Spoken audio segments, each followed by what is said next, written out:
Yo yo yo. Le mec, il a craqué. Ah là là là. Faut que je trouve mon intro. Tu vois, faut que je trouve mon intro. Mm. Donc, salut à tous. Aujourd'hui, je suis avec un grand homme. Mon homeboy. Hein? Un entrepreneur. Hein? Un ingénieur.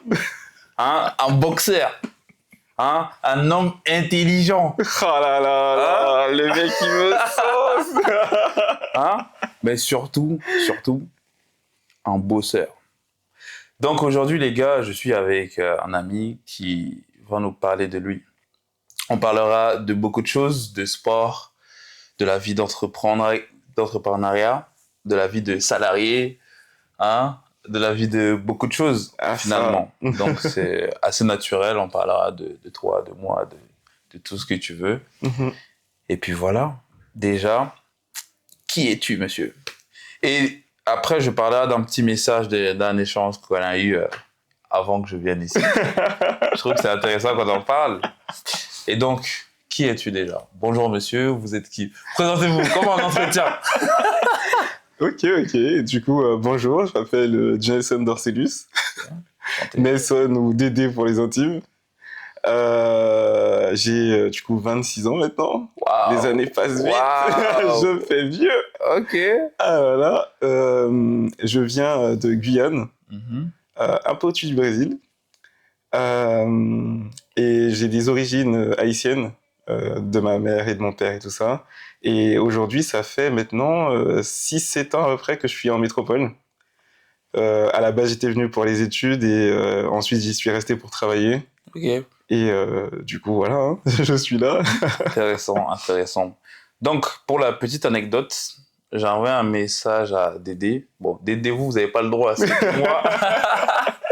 Je devais avoir un petit message en lui disant « Ouais, frérot, je descends dans le sud et tout. J'aimerais faire un podcast avec toi. » Donc, Dédé étant, comment dire, très gentil, très, tu sais, oui, non. Il m'a répondu en me disant que oui, je te conseillerais peut-être d'aller trouver quelqu'un d'assez accompli et tout. Parce que, bon, il estime qu'il n'est pas, vu que pour lui, il n'a pas atteint un certain niveau, il n'est pas forcément légitime et tout. Ah bah oui, je suis un peu au début encore. Oui, mais bon. Donc, je lui ai dit, et je pense, et à la fin de la vidéo, je pense que vous me donnerez raison, je pense qu'il peut apporter, peu importe qui, il peut apporter aussi aux gens, tu vois. Et moi, c'est tout à fait aussi l'objet de mes vidéos. J'essaie toujours d'apporter de la valeur aux gens. Mais qui suis-je? Est-ce que j'ai réussi pour le peuple? Tu vois? Ah, mais déjà, ce que tu fais, c'est vraiment très très bien. Hein. C'est vraiment très très bien. Oui, c'est bien. Mais moi aussi, je peux dire que je suis pas accompli.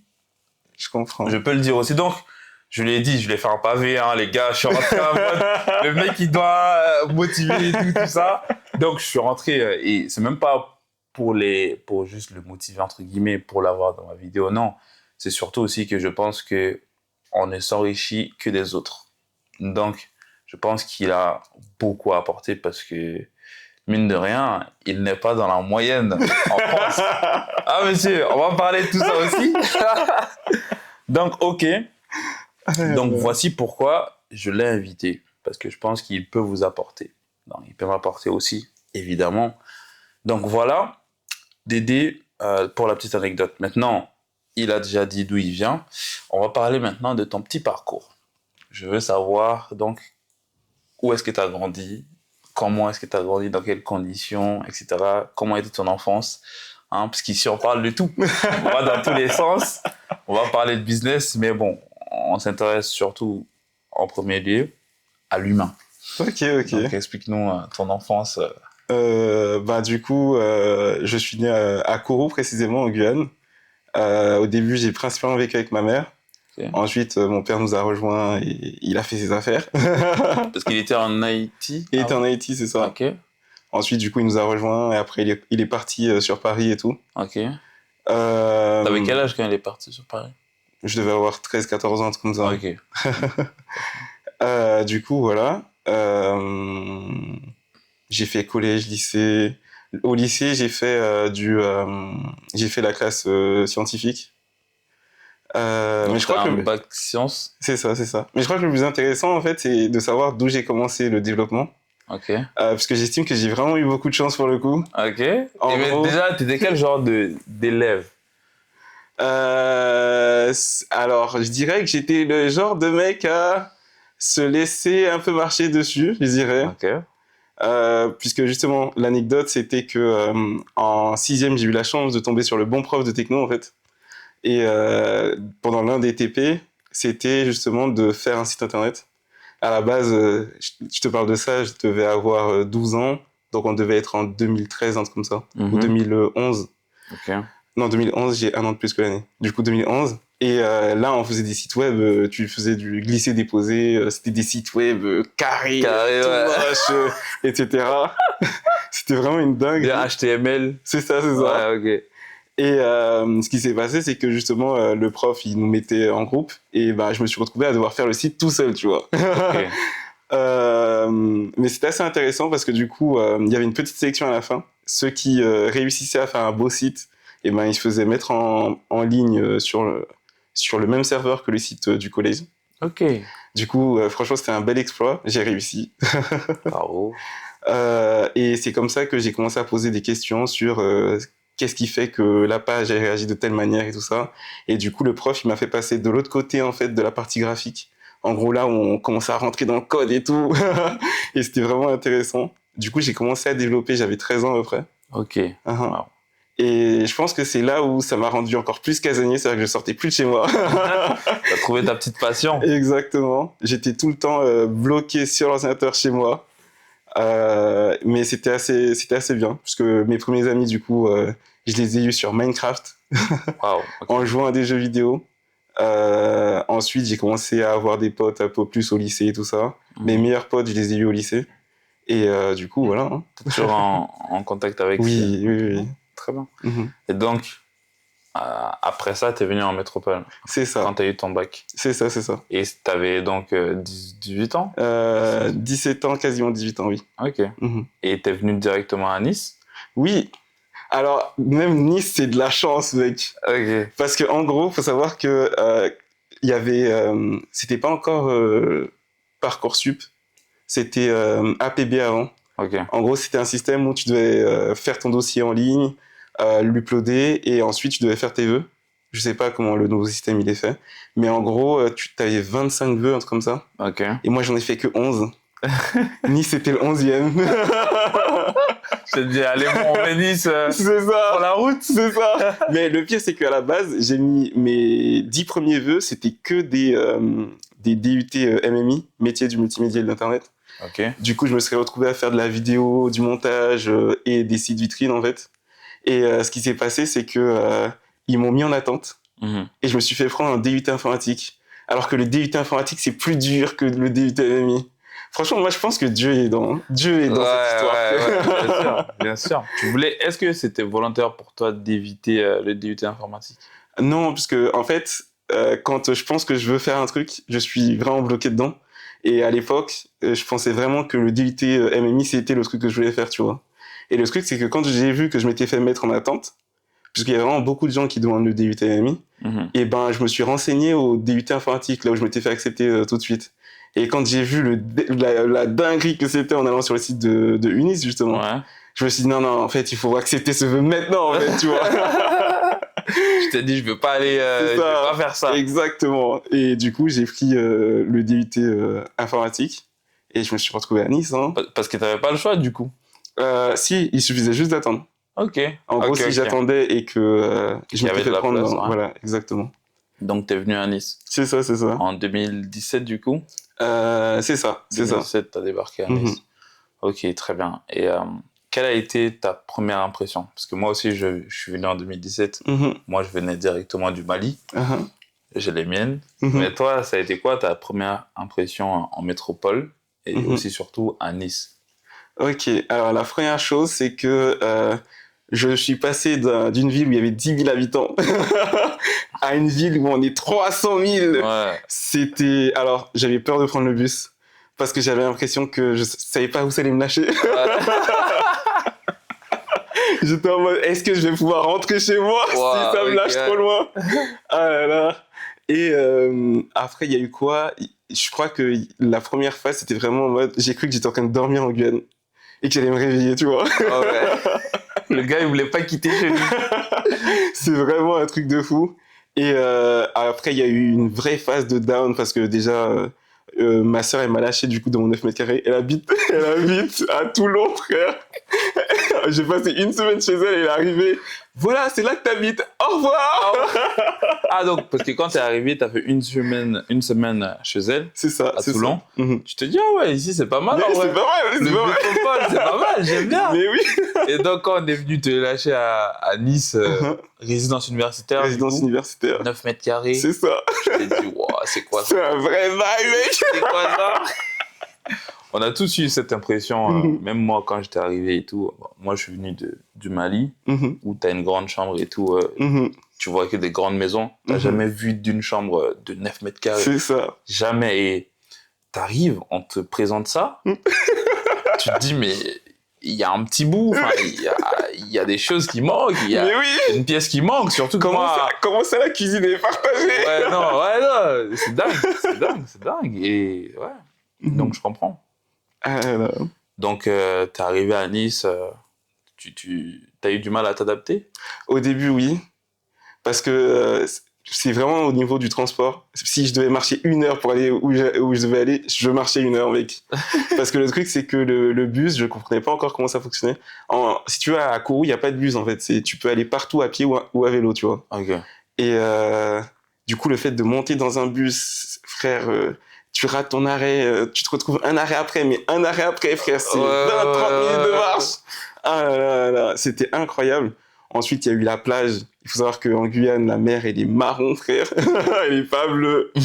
Du coup, franchement, ça m'avait fait un choc. C'était assez intéressant. Et du coup, voilà. Hein. Après, je trouve que je suis tombé dans la bonne résidence aussi. Parce que dans la résidence Jean Médecin, franchement, on est assez soudés.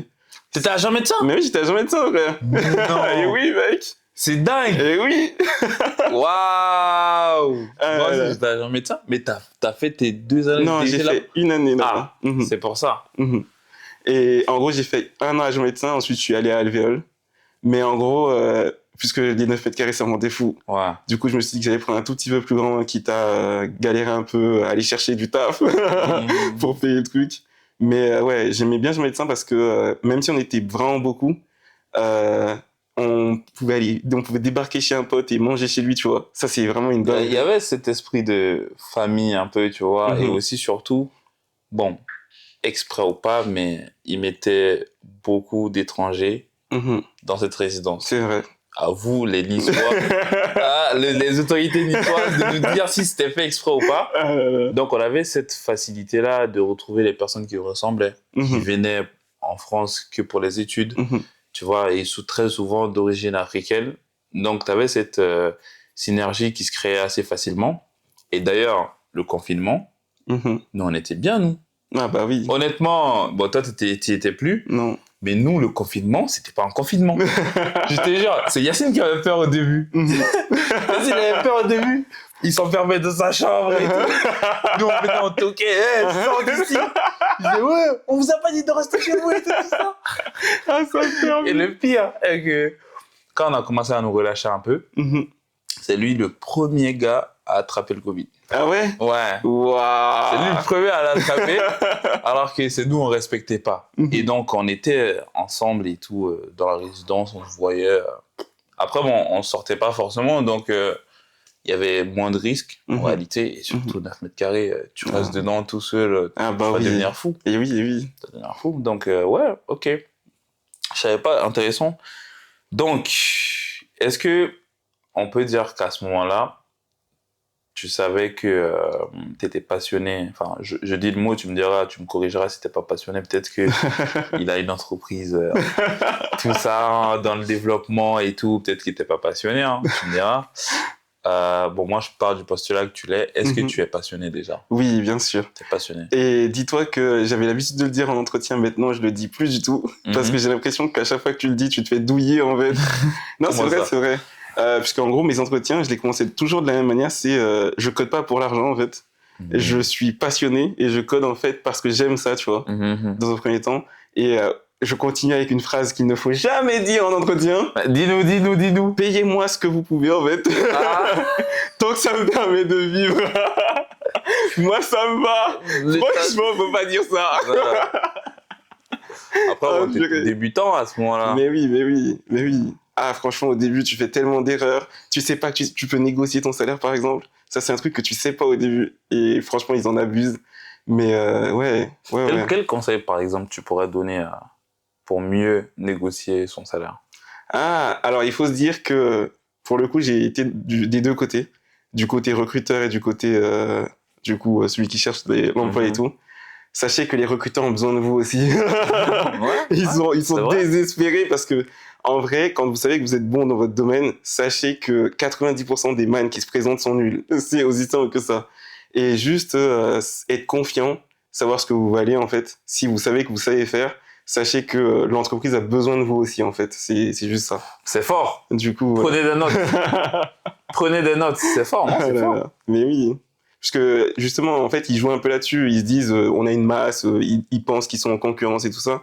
Franchement, les gens qui sont vraiment bons, ils n'ont pas besoin d'être en concurrence. Ils savent qu'ils sont bons, en fait. Et ils ont juste à aller dans l'entreprise qui leur plaît réellement, tu vois. Ils seront pris normalement. Du coup, voilà. Après, il faut mettre un peu la balle dans son camp. C'est-à-dire que, typiquement, moi, je suis dans le développement. Je sais que je peux pas arriver dans un entretien avec un CV mal fait. Ne pas avoir de solution à présenter, tu vois. Ouais. Ça, c'est des trucs qui manquent. Un développeur qui vient et qui me présente son CV seulement, en fait, il est au même niveau que tous les autres, tu vois. Oui. Par contre, si tu montres un site à ton nom, juste qui fait office de CV, par exemple, ça, déjà, t'es au-dessus de quasiment une grosse partie. Ouais. Il faut toujours essayer de se démarquer. C'est ça. Et j'aimerais revenir sur le point où, souvent, et je retrouve surtout ça chez beaucoup de personnes qui ne sont pas forcément d'ici. Je pense que tu me diras ce que tu en penses. Dans notre éducation, on nous apprend un peu trop à être, je dirais pas modeste, mais plutôt en réserve de... Vu qu'on est là pour les études et tout, donc on se dit, ouais, je prends ce que j'ai. Ouais. Donc, en parallèle de ça, donc côté éducation, est-ce qu'il y a autre chose que tu penses que tu as eu grâce à l'éducation qui t'ont peut-être freiné ou au contraire qui t'ont boosté dans ta vie d'ici? Alors, il y a eu un peu des deux. Un peu du freinage et un peu de boost et tout. Dans ce qui m'a freiné, je dirais que justement, c'est un peu ça. Les parents, ils t'apprennent à devenir un peu transparent, tu vois. Non, il faut pas que les gens parlent de toi, en fait, tu vois. Il faut se faire tout petit. C'est ça, exactement. Je dirais que ça, c'est un truc qui m'a freiné. Après, dans les boosts, c'est plutôt ma mère quand... en gros, c'est si tu fais un truc, en fait, fais-le vraiment, tu vois. Ne le fais pas à demi ou... Parce qu'à la fin, tu vas pas y arriver, tu vois. Du coup, c'est pour ça que je trouve que ça m'a vraiment aidé. Généralement, quand je commence un truc, j'essaie d'aller jusqu'au bout, sinon j'arrête et je laisse tomber, en fait. Mais du coup, des fois, je laisse tomber trop tôt. Mais bon, du coup, voilà. Et c'est là où, justement, la boxe, ça m'a aidé. Parce que j'ai rencontré, justement, un mec à mon ancien travail. Il s'appelle Maxime. Du coup, big up à lui. Merci à lui aussi. Il m'a fait tester la boxe. Et du coup, ouais, ça te... Tu l'as rencontré comment, ce Maxime? Alors, je l'ai rencontré à mon dernier travail. Ok. Franchement, c'était incroyable. Le feeling est passé tout de suite. C'était vraiment incroyable. Et on a commencé à faire de la muscu ensemble. Et ensuite, on a fait de la boxe. C'est bien ça. Et ouais, la boxe, en fait, l'avantage, c'est que ça te redonne confiance en toi, en fait. Quand tu arrives devant l'adversaire, tu peux pas paniquer, en fait. Tu es obligé d'être là, tu vois. T'es obligé. Et oui. Et c'est là où, justement, le fait d'arrêter de se faire petit, d'aller chercher, en fait, ce que les gens te doivent, tu vois. Parce que moi aussi, j'ai fait de la boxe. C'est surtout le fait de sortir de ta grotte, quoi. C'est ça, c'est ça. T'affirmer, tu vois. Moi, j'ai cette image du loup qui sort, qui grogne, tu vois. C'est ça. Parce que ton coach te dit, réveille-toi. Mais oui. Et si tu te réveilles pas, le bouc, il va te mettre des patates. C'est ça. Tu vas te réveiller. Et même si t'as pas de coach derrière toi qui te crie dessus, si tu te réveilles pas, le mec en face, il va te réveiller. Bah oui. Quand tu prends les patates, tu vas te réveiller. Mais moi, quand j'avais commencé la boxe et tout, j'étais pas très chaud. Mais vu que j'étais grand, bah, les mecs qui étaient là et qui étaient déjà bons, ils voulaient s'entraîner avec moi parce que moi, j'ai de l'allonge et tout ça. Donc, c'est intéressant pour eux d'avoir un peu plus de difficultés, tu vois. Et je me rappelle, il y avait un mec qui dosait pas. T'es débutant ou pas. Déjà, il s'entraînait pas avec les débutants. Mais bon, vu que moi, j'étais grand et que j'avais des aptitudes assez rapidement, d'ailleurs, mon coach, il disait, mais t'es sûr que tu faisais pas de sport de combat quand je dis non et tout. Donc, une fois, il a voulu s'entraîner avec moi. Donc, on a tourné en sparring. Et il me mettait des patates. Waouh. Il y allait pas doucement, tu vois. Donc moi, j'étais pas encore solide et tout. J'avais pas encore maîtrisé les bons diables, les bonnes droites et tout. Je me suis énervé, tout ça. J'ai mis une bonne droite. Mais bon, j'ai mal fait. Je me suis fait mal à l'épaule pendant des années. Bon, maintenant, ça va. Mais ça m'a suivi ça pendant des années, tu vois. Ah, mais oui. Mais oui, donc, tout ça pour dire que la boxe, ça te réveille. Mais oui. Tu vois, si t'as quelqu'un qui... tu t'affirmes pas trop et tout, poto, tu vas t'affirmer. Parce que sinon, l'autre, il va te réveiller. C'est exactement ça. Non, c'est intéressant. C'est intéressant. On va revenir un petit peu, parce que c'est comme ça ici, on parle dans tous les sens, tu vois. Donc, on va revenir un petit peu sur ton parcours. Donc, tu as eu ton bac S, tu es venu DUT informatique. Tu te dis, finalement, c'est pas mal. En fait, quand j'intègre le DUT informatique, je sais déjà que je veux bosser en informatique, en fait. Ok. Dis-toi que tout le parcours, en fait, a été tracé pour ça, en fait. À partir du moment où j'avais mis les pieds dedans, en fait, je savais que j'allais bosser dedans. Quand t'avais 13 ans, là. Exactement. Okay. Dis-toi que depuis le collège, quand il y avait l'orientation et tout ça, et qu'on demandait dans quoi on voulait travailler plus tard, je disais tout le temps que c'était de l'informatique, tu vois, que j'allais faire. Juste, je savais pas encore que j'allais me spécialiser dans le domaine du développement web. Okay. Juste, je savais que j'allais bosser dans le développement. Et du coup, quand j'arrive à l'IUT, alors la première semaine était assez spéciale, parce que du coup, c'était une semaine qu'ils ont appelée piscine. Ok. En gros, c'est une semaine et demie où t'as pas d'explication, en fait. On te met dans une salle, dans un groupe où t'es 16, et on te donne des exercices en C, et il faut juste les faire. Et entre quelques trucs, t'as la prof qui te donne des explications, et l'objectif, c'est d'écrémer la promo, frère. Ah ouais. C'était vraiment une dinguerie. Et dis-toi que après 3 jours pendant la piscine, justement, à un moment, je lève ma tête, je regarde autour de moi et je connais aucun de mes camarades. Ça fait 3 jours, frère. Wow. Je connais aucun de mes camarades et là, je me dis, waouh, c'est vraiment dans ça que je veux bosser. Ça, c'est les techniques à l'ancienne. Il n'y avait pas de ChatGPT, hein. Non. Les jeunes de maintenant, là, il n'y avait pas de ChatGPT. Tu connais. Je me rappelle, moi, quand j'étais au DUT aussi, nos examens et tout, c'était à la main. Les algos et tout, là. Mais oui. C'était à la main. Linux, les scripts en Linux et tout, là. C'était à la main. T'oublies une virgule. On t'enlevait des points. Les QCM, c'était des moins 25. Le malus, wow. C'était incroyable. On a souffert. Donc, 2 ans de DUT dans la poche. C'est ça. C'est ça. C'était dur, tu dirais, ou... Alors, la première année, ça va, ça allait. La deuxième année, le premier semestre de la deuxième année, du coup, le semestre 3. Ouais. Là, c'est là hard, où... hein. Ouais, c'était vraiment dur. Semestre 3, puisque, en gros, t'as l'impression que les profs, ils se sont dit, ils ont travaillé pendant les vacances. Ils savent, tu vois. Ils savent. Exactement. Maintenant, ils sont habitués. Du coup, on a enchaîné tout de suite. C'était incroyable. En plus, à ce moment-là, en fait, j'avais pas rejoint le groupe où il y avait Yacine et Mustapha et compagnie. Du coup, j'étais dans un autre groupe. Un groupe où, frère, t'avais les 5 premiers de la promo dans ce groupe, tu vois. Waouh. Du coup, c'est le moment où, en termes de technique, c'est dur. Et t'as des mecs qui te le rappellent que t'es nul, tu vois. Et pourtant, je trouve que je suis plutôt bon dans mon domaine. Mais quand t'as les têtes de la promo dans ton groupe, eux, ils comprennent plus vite, tu vois. Ils ont un cerveau, t'es en mode, c'est chaud, frère. Et du coup, voilà. Mais c'était assez intéressant. Je pense que c'est le moment où j'ai vraiment le plus progressé en informatique.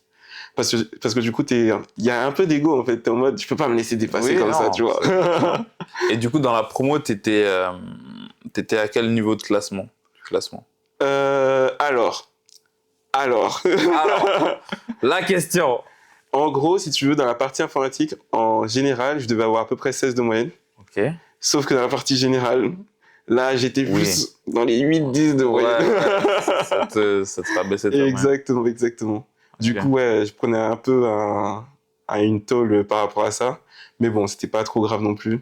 Après, les problèmes que j'ai eus liés à l'anglais, le français, etc., c'est des trucs que j'ai réglés par la suite. Du coup, voilà, hein, comme quoi on n'a pas besoin des profs pour parler anglais. C'est sûr. Non, je rigole. Respectez vos profs.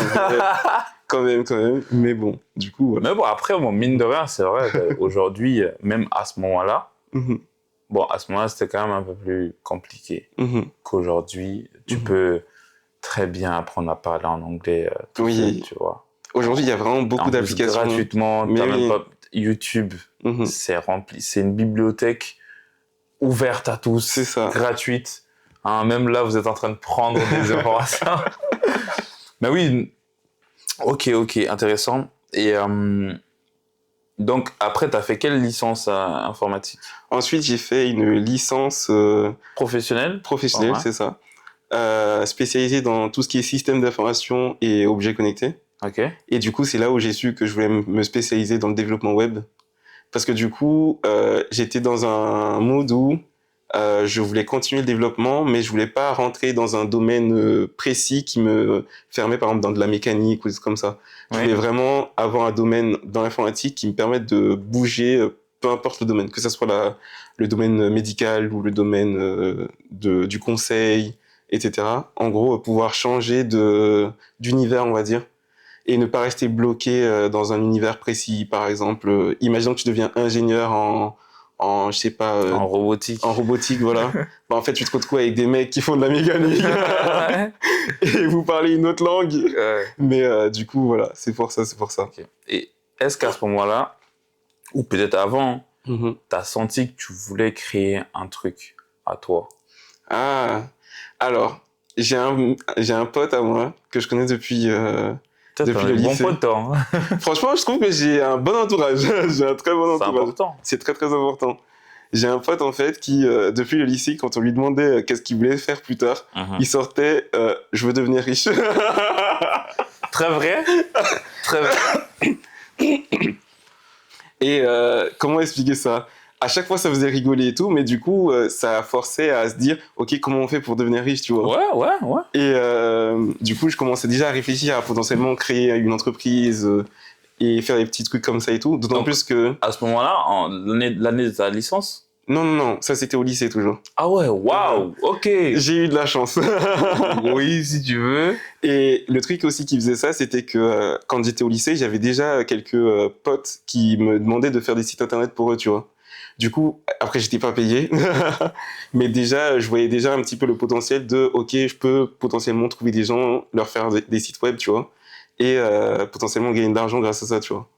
Et quand justement mon pote faisait que de me dire, ouais, je veux devenir riche, du coup, on développait sur comment créer quelque chose qui nous permettrait d'atteindre ce niveau d'intérêt. Et à la fin, j'avais déjà cette idée. Après, quand je suis arrivé à l'IUT, j'y ai pas trop pensé, je te Oui. dirais.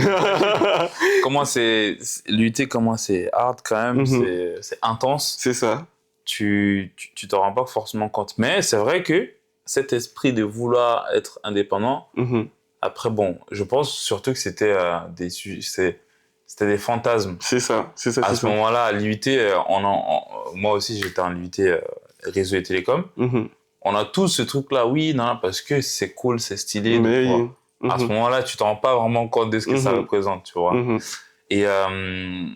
Mais par contre, moi, au lycée, je pensais pas du tout forcément à ça, tu vois. Mhm. Moi, j'étais motivé par ma grande sœur. Mhm. Et aussi, c'est surtout l'argent, parce que je voyais elle a fait quoi? Réseau et télécom. Mhm. Et moi, je voyais qu'elle avait de l'argent. Bon, à mon niveau, hein, en tout cas, elle avait de l'argent et tout. Elle me donnait des petits sous par-ci, par-là. Elle me faisait des petits cadeaux et tout.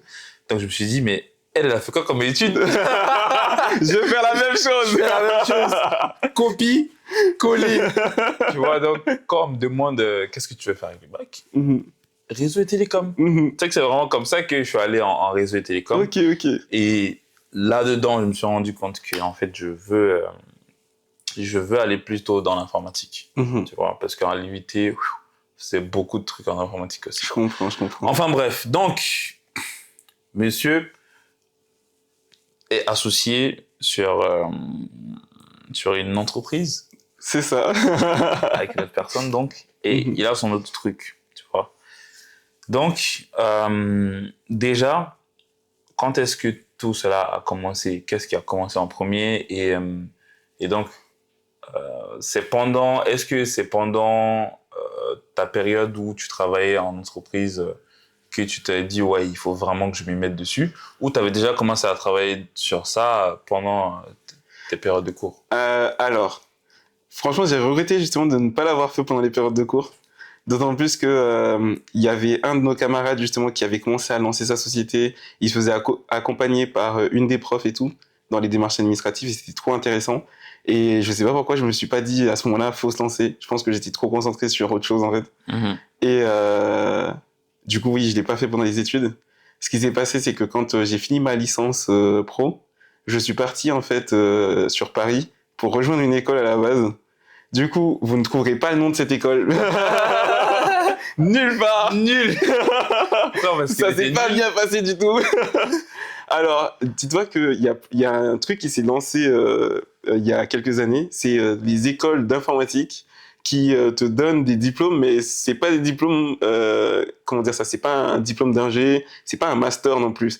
Ça s'appelle un master. Oui. C'est très différent. Ouais. Et du coup, j'ai rejoint une école comme ça, tu vois. Et je me suis dit, ça a l'air pas mal, le site est assez attrayant. Oui, oui, oui. Et je suis arrivé là-bas, il y avait qu'un seul prof réellement diplômé, tous les autres étaient des intervenants. Et là, je me suis dit, ah non, ça va pas le faire en fait, ça va pas le faire du tout. Et du coup, j'ai tenu peut-être 5 mois, je dirais là-bas. Et j'ai décroché en fait au moment où, à un moment, ils arrivent et ils nous demandent de faire un projet qui va durer 5 mois à nouveau. Et c'est un projet qu'on était censé faire, comment dire ça, en groupe de 6-7. Et il y avait dedans une application mobile, une application web, une API et une application tablette. Ok. Quand j'ai regardé la taille du projet, je me suis dit non mais si je développe ça, c'est que je crée ma boîte en fait. Et du coup à la fin je me suis dit bah en fait je peux faire ça en fait. Et du coup j'ai quitté le truc, j'ai créé ma structure. 5 mois après, du coup. C'est ça. Et donc, tu as pu faire ça en équipe, Non, tout seul. tout seul. Waouh. Bah non, j'allais pas leur demander de quitter l'établissement en fait, tu vois. Non, je parle du projet. Ah, T'as travaillé sur le projet avec l'équipe en oui, question? mais c'était pas intéressant en fait. J'étais en Ok. mode, le projet est tellement colossal que je vais pas le faire juste pour une note, tu vois. Ouais. C'est ouais. pas intéressant. Ouais. Et c'est genre, tu travailles comme un salarié, mais à la fin, t'es pas payé et on te donne juste une note, c'est pas intéressant. Et du coup, c'est pour ça que derrière, en fait, je décide de lancer du coup ma micro-entreprise. J'essaie de commencer à trouver quelques petits clients et ça fonctionne pas du tout. C'était vraiment dur. Et du coup, j'ai continué mon alternance avec l'école, même si j'étais plus le temps de finir l'année, tu vois. Ok. Et Donc, tu as trouvé une alternance durant l'année. c'est ça, c'est ça. Ok. Et du coup, ce qui s'est passé, c'est que derrière, je suis revenu sur Nice parce que du coup, j'avais pas assez de contrats pour être rémunéré. Et l'alternance, pour la continuer, il fallait que je reste dans l'école. Donc j'arrive sur Nice, je continue un petit peu l'activité de freelance, même si ça paye pas vraiment bien. Là, c'était quand je dis ça paye vraiment pas bien. C'est à ce moment-là que tu disais, payez-moi ce que vous voulez. Exactement, exactement. Je prends tout, moi. Je prends tout. Exactement. Et du coup, c'est là que j'intègre ma dernière société là. Et j'y suis resté 3 ans. Hein. 3 ans. C'était assez intéressant. T'as fait en tant que salarié dans une seule entreprise, finalement? Non. Enfin, techniquement, non. Puisque j'ai fait du coup de l'alternance. L'alternance, oui, je le comptais pas en tant que... Mais ok. Mais sinon, oui. Sinon, en tant que temps plein 100%, Ouais, il n'y a qu'une seule boîte. C'était quoi ton poste? Alors, j'ai fait, je crois, 3 mois, 4 mois à peu près en tant que développeur. Ensuite, j'ai fait les Développeur le reste de l'année, informatique c'est web. ça. Développeur web. Et tout le reste de la période, en gros 2 ans et demi à peu près, je l'ai fait en tant que lead développeur. Et c'est quoi la différence? Alors, c'est quoi la différence? La différence, c'est que, en gros, le développeur, lui, son job, c'est de développer. Il n'a pas besoin de trop réfléchir. En gros, on lui dit, voilà les features à développer, et lui, il développe. Ok. Le lead dev, c'est un peu différent. Ça va dépendre de la structure aussi de l'entreprise, mais dans la structure dans laquelle j'étais, étant donné qu'il n'y avait pas de CTO, et ben en fait, c'était à moi de designer l'application et de venir dire, ok, on va prendre cette solution-là plutôt qu'une autre, parce qu'en fait, c'est celle-là la plus adaptée, tu vois. Et le rôle d'un lead dev, normalement, c'est ça, c'est de réellement venir... En gros, il fait de la gestion en même temps qu'il développe. Okay. En gros, les petites features, il va éviter de les faire justement pour pouvoir avoir du temps pour manager. Et il va venir travailler sur les features un peu plus critiques. Parce que du coup, c'est lui qui a la technique pour le faire, tu vois. Ok. Du coup, voilà. En gros, c'est Très ça. intéressant. Et t'as managé combien de personnes à ce niveau-là? À la fin, on était 3. Ok. En gros, il y avait moi, il y avait du coup c'était un data ingénieur. Ok. Il y avait un alternant et après, tu avais un data scientist, mais je m'en occupais pas vraiment puisque c'était pas du tout mon domaine. Scientist, c'est purement technique, data, big data, quoi. Mhm. C'est ça, Ouais. c'est ça. Ok. Du coup, voilà. Intéressant. Hein. Et qu'est-ce que tu retiens de cette période? Alors, cette période a été très intéressante justement parce que c'est là où, du coup, j'ai commencé la boxe et tout. Ouais. C'est avec le data scientist justement que j'ai commencé la boxe. Ah, ok. Et ce qui s'est passé, c'est que ça m'a appris du coup à m'affirmer, que ça soit dans la vie personnelle et en entreprise et tout. Mhm. Là, t'apprends à dire les choses. C'est-à-dire qu'en gros, quand un truc ne te plaît pas, tu dis que ça te plaît pas, tu vois. Oui, il faut pas être passif. Exactement. En fait, il y a un truc, c'est que si tu subis, c'est de ta faute, en fait, Ouais. tu vois.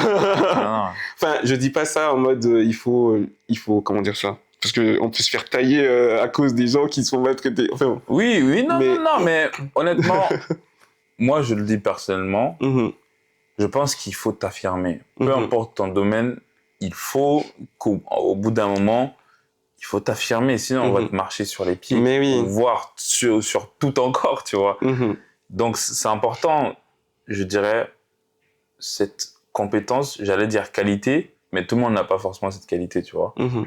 Mais si tu n'en as pas, tu peux le développer comme C'est ça. compétence. C'est ça. Il faut t'affirmer, il faut travailler sur soi pour que dans l'entreprise, on puisse te considérer, on puisse te respecter. Et Mhm. peu importe dans quoi tu travailles, hein, là on est dans ton domaine, Mhm. en informatique, mais peu importe.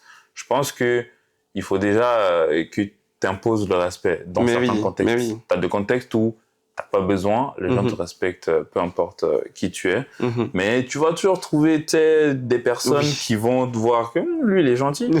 On va lui marcher sur les pieds. C'est ça, c'est ça. C'est exactement ça. En gros, c'est si tu t'affirmes pas, au final, en fait, moi, je pars du principe que s'il y a un endroit où tu te trouves et qui te fait pas plaisir, ou t'es pas bien, si tu peux t'en sortir pour aller mieux, là, c'est un choix, en fait. C'est à toi de le faire et faut s'engager dedans, tu vois. Après, je dis pas que ça va être facile, hein, mais des fois, vaut mieux commencer difficile et finir tranquille que rester dans le pétrin longtemps, tu vois. Et du coup, voilà. C'est le truc que j'ai appris pendant, du coup, cette période-là. Cette période-là. Mhm. Et est-ce que, bon, je reviens sur depuis la période quand tu es arrivé en métropole, Mhm. et tu me diras même peut-être avant, est-ce que tu as déjà subi un mal-être ou même de la dépression ou des trucs comme ça? Parce que je pense que c'est des sujets auxquels on ne se rend pas forcément compte, surtout quand on est noir. Hein. La dépression ne nous atteint pas. Mais et oui, tout. il faut pas pleurer. Il faut pas pleurer. Tu vois? Et je trouve que c'est un sujet qui, je m'en rends compte parce que moi, je suis en coaching. Mhm. Je sens qu'il y a des... Et j'ai toujours eu ce truc-là en moi. Et bon, quand je le dis aux gens, les gens en rigolent, mais beaucoup le savent. Je dis que je suis un psychologue de la vie. Mhm. Et je pense que beaucoup peuvent se retrouver dans des états de dépression, mais ne s'en rendent pas forcément compte ou sont dans le déni. Mhm. Tu vois, parce que chez nous, on se dit, on va pas voir le psy, c'est mort et tout Mhm. ça. Est-ce que toi, tu as déjà ressenti ce truc-là durant une période ou autre? Ah oui, bien sûr. Alors déjà, je pense que quand t'es coach de sport, t'as une double casquette. Parce que moi, mon coach de sport, justement, des fois, quand ça allait vraiment pas, Ouais. justement, c'était à lui que je parlais et tout. Et je suis déjà allé voir une psy. Allez voir une psy, les gens. Non, franchement, ça fait vraiment beaucoup de bien. Ouais. Au début, moi aussi, je demande, mais qu'est-ce que je vais faire chez une psy? Ça n'a pas d'intérêt et tout. Je vais juste lui casser les couilles avec mes affaires et tout. Et c'est justement un de mes potes, un de mes meilleurs potes et tout, qui me sort, non, mais en vrai, tu devrais y aller. Si vraiment t'as envie de te libérer et tout, tu devrais y aller. Et j'ai fait 3 séances avec elle, tu vois. Et c'est 3 séances où tu te sens vraiment bien après, tu vois. Franchement, c'était très intéressant. Juste, c'est cher. Aujourd'hui, une partie est remboursée par la Sécu. Heureusement. Mais ça reste un peu cher quand même. Mais franchement, c'est assez intéressant à faire. Ça vaut le coup. Quoi. Mais oui, ça vaut vraiment le coup. Mais du coup, oui, je dirais que quand je venais d'arriver à Nice, il y a eu une phase de dépression parce que du coup, t'es loin de tout le monde. En fait, c'est la première fois où je me suis réellement senti tout seul. Mhm. C'était en arrivant ici. c'était incroyable. T'as l'impression que t'es entouré de beaucoup plus de monde, mais tu connais personne en même temps. Ouais. Et même ceux que tu connais, ils font pas... C'est trop récent, en fait, pour que tu te dises, je vais tout leur raconter, tu vois. Oui, et surtout, bon, tu me diras, peut-être qu'on a une différence à ce niveau-là de réflexion. Mais moi, j'ai ressenti un truc ici, à Nice, et c'est peut-être pour ça que, d'ailleurs, la plupart de mes amis que j'ai connus à Nice sont des personnes qui viennent d'ailleurs, tu vois. Je me suis... Enfin, si je peux le dire comme ça, je pense qu'ici, à Nice, il y a trop facilement une amitié fake, dans le sens où c'est comme par période, tu vois. Pendant l'été, par exemple, tu vas être pote avec des gens et tout, tu penses que, ouais, ok, et tout, on a fait des trucs et tout, ah, c'est trop cool. Mais après, tu vois qu'il n'y a plus de lien d'amitié ou... Ah, je vois ce que tu veux dire. Ouais, est-ce que toi, tu as eu cette même ressenti ou pas vraiment? Alors, je dirais pas vraiment. Parce que pour le coup, et là, c'est à cause de ma mère. Alors, si tu veux, il y a un truc que ma mère, elle te dit d'office quand tu vas à l'école, depuis petit, c'est « Je t'envoie pas là-bas pour te faire des amis. Je t'envoie là-bas pour travailler. » Mais maman, faut... Mais oui, il faut sociabiliser, en fait. Oui. Mais du coup, à la fin, je dirais que j'ai pas beaucoup de gens dans mon cercle d'amis. Mais du coup, il y a une connexion assez forte. Et du coup, quand je suis arrivé à l'IUT et tout, les gens que j'ai commencé à connaître et tout, c'est vraiment des gens avec qui je suis resté très longtemps. Par exemple, Yacine, Mousse et compagnie. C'est vraiment des gens, je sais que je peux leur faire confiance et tout, tu vois. Du coup, ça va. Et c'est même pour ça que je dirais que c'est un peu dur de rentrer dans mon cercle. Généralement, pour rentrer dans mon cercle, il faut que tu sois passé par un de mes potes, tu vois. Dans mon groupe, c'est Yacine qui est sociable, tu vois. Et je pense que c'est même grâce à lui que... C'est lui grâce à lui. Mais oui. Du coup, voilà. Bah, tu vois, là, Yacine, tous les étés, tu le vois avec plein de nouveaux potes. Par contre, lui, et c'est une chose que j'ai toujours appréciée chez lui, tu vois, c'est le fait que lui, par contre, il peut dire non, tu vois. Mais oui. Il est grave sociable pendant l'été et tout. Il va dans tous les sens. Mais dès que c'est la rentrée, il devient sérieux. Il se met dans son coin. Il se coupe des personnes qui, du coup, il a rencontrées et qui n'ont pas forcément la même vie que lui, étudiantes par exemple, ou qui ne sont pas forcément sérieuses. Il se met dans son truc, il est reconcentré, tu vois. Ça, j'ai toujours apprécié chez lui. Mais oui. Mais oui, c'est ok. Mais justement, je pense que tu pourras faire un podcast aussi avec lui. Ouais. Frère, dis-toi que si tu fais une petite anecdote sur Yacine, ce mec, je sais pas comment il a fait pour tenir sa 2e année, je dirais. Ce mec bossait à Burger King, il revenait à 23h. Oui, c'est ça, je me rappelle. C'est une dinguerie. Et il se pointait. Je travaillais aussi à Burger King à ce moment-là. Franchement, je sais pas comment vous faisiez. Il a fait ça. Et puis même quand il est passé du coup à Polytech, il était en alternance. Il sortait avec nous pendant l'été. Il sortait et tout, il rentrait tard. Alors que le lendemain, il devait aller en entreprise et tout. Je me dis, ce gars, c'est un fou. Mais oui. C'est un fou, ce mec. Il profite bien de son été en étant en entreprise, tu vois. Mais oui, c'est... Bon, c'est un petit con, mais... mais bon. Ouais. Mais oui, franchement, c'est vraiment un truc de fou. Est-ce que tu as eu peur de te lancer? Est-ce que à un moment tu t'es dit ouais non il faut pas et tout? Parce que de comment tu m'expliques, à un moment je me suis dit ouais t'as peut-être eu des doutes dans un autre sens. Je me dis mais pas forcément, le gars c'est juste un mec chill qui fait ses petits trucs quoi. Parce que tu vois moi perso mais je me rends pas forcément compte de mes progressions. Souvent on me le dit, on me le fait comprendre et tout, tu vois. Et il faut que je prenne du temps pour m'en rendre compte. Parce que je suis quelqu'un, je me mets des objectifs ou une vision. Après, je la banalise pour ne pas accorder trop d'importance et ne pas penser à tout ce qui peut entourer tout le truc, tu vois. Donc, j'ai ma vision, je fais les petits trucs. J'appelle ça comme ça mentalement, dans ma tête, c'est des petits trucs. Donc, il faut que je les fasse et tout pour atteindre cet objectif-là et tout. Est-ce que toi, tu as eu des doutes qui t'ont fatigué avant que tu te lances ou pas? Ah, bien sûr que oui. Personne de sain d'esprit ne se lance comme ça en tant qu'indépendant et tout. C'est vraiment, franchement, c'est vraiment risqué. Et comment dire ça? Au début, c'était... Comment expliquer ça? Les premiers doutes, ils arrivent quand tu remarques que être salarié, c'est très bien. dans l'environnement où on est actuellement, dans la société dans laquelle on est actuellement, si t'es pas salarié, tout est compliqué en fait. Oui. Que ce soit pour, tu veux acheter une maison, t'es pas salarié, la banque elle te prête rien du tout, mec, tu vois. C'est un truc de fou. Ou même, tu veux commencer à louer une maison, ils te demandent les 3 dernières fiches de salaire, ils appellent ton entreprise pour être bien sûr que tu travailles dedans, etc. Tout ça, ça se facilite. Du coup, il y a plein de choses aussi qui fait que j'ai eu des doutes. De notre côté aussi, dans la famille, personne n'est indépendant. Tu vois, je suis le premier. Je pense que je serai pas le seul.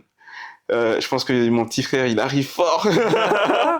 Donc, tu penses que tu l'as inspiré? Je pense aussi. Je pense. Donc, il est déjà dans un mood où non, je vais monter ma boîte aussi avec mes potes et tout ça, tu vois. Donc franchement, il arrive vraiment très fort. Je suis vraiment content. Alors, on espère que il sera solide. Mais oui. Et du coup, qu'est-ce que j'allais dire déjà? Oui, et du coup, t'as ma mère aussi qui est en mode est-ce que t'es sûr de toi, tu vois? Et ta mère, elle veut te protéger, tu vois? Oui, c'est ce que j'allais dire. Et du coup, elle est en mode non, mais je pense que salarié, c'est bien aussi, tu vois? Quand je lui ai dit que j'allais partir au chômage, elle m'a dit quel chômage? Qu'est-ce que tu me racontes, frérot? Tu joues à quoi? Mais oui! Surtout que elle, frère, pour m'élever et tout, dis-toi qu'elle était femme de ménage, tu vois? Enfin, elle l'est toujours. Et l'objectif, justement, c'est si je réussis, la première chose que je fais, c'est je l'enlève de là. Mettre la daronne à l'abri. Oui, mettre la daronne à l'abri, mec. Du coup, voilà. Et donc oui, quand je vais pour me lancer en tant que freelance, j'ai vraiment super peur. Et le pire, c'est que dis-toi qu'il y a un événement qui se passe qui fait que je me lance. Sinon, je pense que j'aurais toujours été dans la même boîte à l'heure actuelle. C'est qu'en gros, il y a ma cousine qui vient et qui me dit viens, on va faire une randonnée en montagne, tu vois. Et du coup, je me dis ben let's go et tout. Elle me dit juste une randonnée en montagne. Alors, le concept d'une randonnée, c'est de marcher, tu vois. Pas d'escalader. Et ben, dis-toi qu'on est arrivé à un moment où c'était plus de la marche. Fallait escalader un flanc de montagne, en fait, pour pouvoir traverser.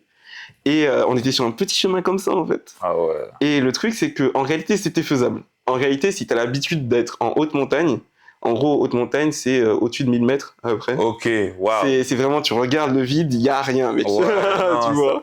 Moi, j'irai jamais là-bas, moi. C'est une expérience à faire, en vrai. Ouais. Et le truc, c'est que c'est la première fois que je me retrouve aussi haut, tu vois. Du coup, je commence à avoir le cœur qui bat vite, je commence à stresser et tout. Et à un moment, je marche et tout, je suis crispé, tu vois. Ça, c'est la pire chose à avoir quand tu marches sur un flanc de montagne, tu sais. J'imagine, ouais. Et du coup, je glisse, frère. Glisse. Frère, dis-toi que je m'agrippe à une pierre et une fougère. En gros, c'est une plante où t'as des épines, frère. Oui. Ça m'est rentré dans la main et tout. Frère, c'était une dinguerie. Je me suis retrouvé sur les genoux. En gros, la route était au niveau de mes genoux et mes pieds dans le vide, frère.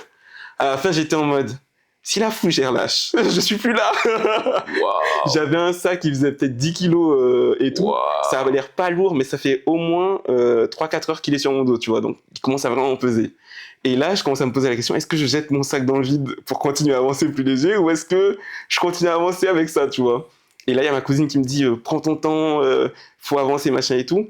Et le premier truc que ton cerveau te dit à ce moment-là, c'est, non, faut reculer, en fait, faut repartir derrière. Oui. Sauf que tu peux pas repartir derrière. Il y a tout le monde qui t'attend, frérot.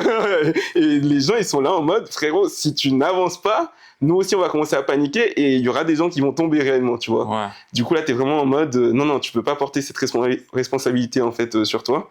Faut avancer, tu vois. Et dis-toi que, ne serait-ce que d'arriver dans ce monde où ton cerveau te dit, tu peux pas rester là parce que c'est trop dangereux. Tu dois avancer parce que tu ne peux pas reculer non plus. Ah, mec, ça change vraiment toute la vision.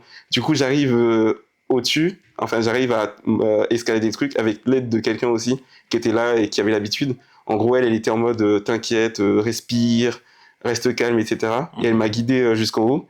Et le premier truc que je me dis quand j'arrive en haut de cette montagne, frère, c'est je quitte ma boîte, mec. Je te jure, c'est la première réflexion que je me suis dit. Parce que la réalité, en fait, le truc qui fait que j'avais peur de mourir à ce moment-là, frère, c'est quand tu vois tout ce qui s'est passé et tu te dis non, mais en fait, j'ai encore rien accompli, frère. Tu vois. Ça te met une claque. Mais oui. Et Vas-y. Et du coup, à ce moment-là, en fait, c'est là où je me dis non, faut que je me n'achève, tu vois. Enfin, faut que je quitte la boîte. Et je rentre du coup de cette randonnée. Ouais.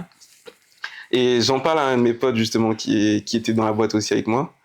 Et il me dit non, tranquille, laisse de l'eau couler un petit peu, respire, avant de prendre une décision. En gros, si tu veux, lui, il est plus âgé que moi, et du coup, il a un peu plus d'expérience, tu vois.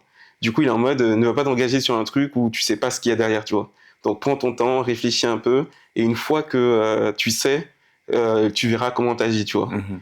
Et frère, ce qui s'est passé, c'est que pendant une semaine, je crois que j'ai dû réfléchir. Et sans même lui dire, je suis allé voir le second du patron, frère. Réunion, je ménage à Sans préavis? avec préavis. Enfin, attends. Non, sans préavis. Sans préavis. Waouh. Mais en fait, étant donné qu'on était en bon terme avec la boîte, on s'est arrangé pour que ça se passe bien, tu vois. Et du coup, ça s'est très bien passé. Du Ok. coup, voilà. Il a fallu que... Tu sais que c'est marrant Mhm, et c'est incroyable parce que très souvent, bon, moi je m'inspire de beaucoup de personnes qui réussissent en général dans leur domaine. mhm, Et tu vois, Dwayne Johnson, The Rock, mhm. Oui. il donnait une fois, il parlait aux joueurs des Lakers. Mhm, Tu vois, je me rappelle plus c'était en quelle année, mais je crois qu'il y avait encore Kobe. mhm, Et il leur parlait droit dans les yeux en leur disant, les gars, je vous respecte et je mhm, vous aime beaucoup, mais personne va taffer plus dur que moi. mhm, Tu vois, parce que lui, toute sa vie, après lui, il était broke de mhm, fou. Bon, son histoire est très inspirante, il faudra aller se renseigner. mhm, Et il disait que lui, il s'est conditionné en tête que, comme toi, c'est comme tu as un mur derrière ton dos, tu peux pas reculer. mhm, Tu vois, tu ne peux que avancer mhm. ou rester là. Et rester là, est-ce que tu aimes ta situation? Tu vois? C'est Et lui, il était exactement dans une ça. situation catastrophique aussi, tu vois, Mhm, très pauvre et tout. Il était avec sa femme, il n'avait que 7 dollars ou je sais plus quoi. C'est pour mhm, cela même, ces entreprises, c'est $7 ou je sais pas quoi, un truc du genre. mhm, Donc, cette sensation d'avoir le dos contre le mur, tu ne peux pas reculer. mhm, Tu ne peux pas rester là non plus parce que, poto, il faut faire quelque chose. mhm. Et en parallèle, même moi, dans ma vie aussi, j'ai été aussi dans une position où je ne peux pas reculer parce que, poto, tu peux pas retourner en arrière et C'est être ça. plus sérieux et tout ça. Mhm, Et il faut avancer, en fait. Il faut faire avancer les choses. Il faut que tu trouves un sens à ta vie. Les gens t'attendent, ta mhm, famille t'attend, tout le monde te regarde. mhm, Tu dois bouger, tu dois faire les choses. Sinon, mhm. bah, t'es foutu, en fait, Mais mec. oui, mais oui. Donc, tu dois faire quelque chose et beaucoup. C'est pour cela qu'en général, quand tu regardes la vie des personnes, des personnalités qui réussissent et tout, beaucoup se bougent parce que il y a Mhm, eu soit un événement dramatique ou soit, en tout cas, il y a généralement un déclic. mhm, C'est très difficile une personne qui est dans le confort et qui se mhm. lève pour se bouger Mais oui. comme ça et faire des choses. Très Mhm. souvent, il y a ce truc qui revient où t'as le dos contre le mur, Mais oui. il faut que tu avances, tu vois. Mhm. Mais ça, c'est un truc que mon beau-frère me disait justement. Mhm. C'est qu'au bout d'un moment, en fait, si tu te laisses aller, la vie va te faire comprendre que t'es pas bien là où t'es, en Ouais, fait. Et même, il y a une phrase que j'aime bien aussi qui dit que il n'y a pas, c'est une phrase que j'ai entendue, tu sais, j'écoute beaucoup de podcasts sur le stoïcisme et tout, Mhm, qui dit qu'il n'y a pas de vent favorable mhm. pour quelqu'un qui ne sait pas où il va. Ah bah oui. Tu vois, Mhm. t'es là, le vent va t'amener n'importe où, Mais oui. tu vois, et là où tu vas te trouver, est-ce que c'est là où tu voulais aller, Mhm, tu vois, ou est-ce que là, tu te sens bien à ce niveau-là. mhm. Donc, ok. Et aussi, j'ai vu que tu es associé avec un mec. Déjà, explique-nous déjà les deux entreprises sur lesquelles tu es Ok. maintenant. Hein. Vu que c'est un boss. En plus, tu as quitté ta boîte, ça fait combien de temps? Là, on est en mai, Ouais. ça fait 5 mois. Ouais, ça fait décembre dernier, c'est ça? C'est ça. Les gars, bougez-vous! Donc, du coup, les deux, quand est-ce que tu as commencé à bosser sur les deux? Alors, il faut savoir que Webix Machina, en fait, c'est une entreprise qu'on lance avec un de mes potes il y a 1 an, 2 ans maintenant. Ouais, 2 ans. Et la première année, en fait, on était vraiment en mode chill, c'est du revenu à côté, tranquille et tout. Mhm. Et ce qui s'est passé, c'est que à un moment, j'ai commencé à me dire, et c'est dans la même période justement. Je pense que c'est le duo des deux. C'est l'événement qui s'est produit à la montagne et en même temps le fait de voir que ce qui fait que Webix Machina ne progresse pas, c'est le fait que ben, justement je suis salarié et qu'on peut pas prendre plus de clients, on peut pas prendre du temps pour démarcher en fait de nouveaux clients et tout ça, qui fait que ça freine l'entreprise, Mhm. qui m'a vraiment poussé, on va dire, à partir, tu vois. Mhm. Parce que maintenant, en fait, je suis capable de démarcher des entreprises, il y a plus de limites en fait, tu vois. ta limite, c'est toi-même. Exactement. C'est toi-même. Ok. En gros, il peut être 8-9 heures du matin, je peux décrocher le téléphone et appeler ou recevoir un appel important, tu vois. Alors que quand t'es salarié, tu peux pas décrocher le téléphone pour un contrat, frère. Alors que t'es à côté de ton boss, tu sais. Ouais, ou alors t'as un réunion et tout. C'est ça, c'est ça. Du coup, c'est aussi ça qui fait que ça m'a encouragé. Et c'était quoi la question déjà? Tranquille, tranquille. Donc, Mhm, ça a commencé il y a 2 ans maintenant. mhm, Et donc, on va rester sur ça. mhm, Qu'est-ce qui a fait que tu as collaboré avec cette personne-là? Parce que moi, je m'inspire, je vais te sortir toutes les phrases de motivation que j'ai déjà mhm, écoutées. Il y a Denzel Washington qui m'inspire beaucoup. C'est mhm, mon acteur préféré, mhm, qui dit que tu ne peux pas, pour lui, tu ne peux pas, enfin, si tu ne peux pas manger à table avec une personne, tu ne dois pas travailler avec cette personne-là. mhm, Tu vois. Donc, qu'est-ce qui a fait que tu as travaillé avec ce pote-là? Parce qu'on peut avoir plein de potes et tout, mhm. mais on peut taffer avec qui, Mais oui. en réalité. Donc, pourquoi tu as choisi de travailler avec cette personne-là? Est-ce que tu es quelqu'un du genre déjà aussi qui fait tout seul ou c'est pas difficile pour toi de collaborer? Alors, en temps normal, moi, je suis dans un mood où je vais y arriver tout seul, tu vois. Ouais, Je suis vraiment dans j'ai un mood, senti ce truc, ouais. ouais, je vais y arriver tout seul. Sauf que le truc, c'est que avec un peu de recul, il y a un truc que je crois maintenant, et c'est la première claque que je me suis mangée. Désolé, Non, pas de souci. j'ai le nez bouché. Pas de souci. C'est la première claque que je me suis mangée, c'est de comprendre que en fait, tu peux pas y arriver tout seul, tu vois. La réalité, c'est que peu importe le domaine, je pense réellement que tu auras toujours besoin de quelqu'un, tu vois. Pas, peut-être pas de manière active, tu vois, mais quelqu'un qui va soit t'encourager, soit qui va te présenter de nouvelles personnes, soit qui va... Te conseiller, exactement, tu te vois. soutenir. C'est ça, c'est Ouais. ça. Et je pense réellement que tu peux pas y arriver tout seul. Les gens qui se sont dit, moi je me suis fait tout seul, c'est faux. C'est faux, tu vois. Attends. Il faut toujours quelqu'un. Et justement, en fait, la personne avec laquelle je me suis associé, en fait, c'est quelqu'un qui m'apporte vraiment beaucoup, tu vois.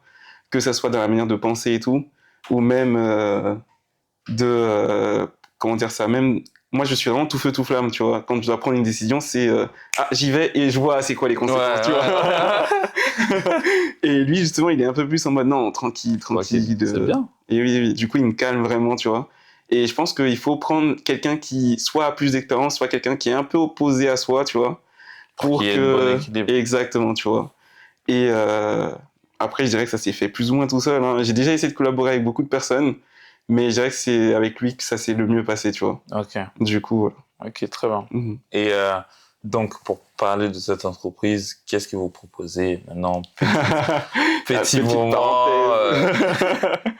Alors du coup, il y a deux sociétés. La société WebX Machina, c'est une agence web.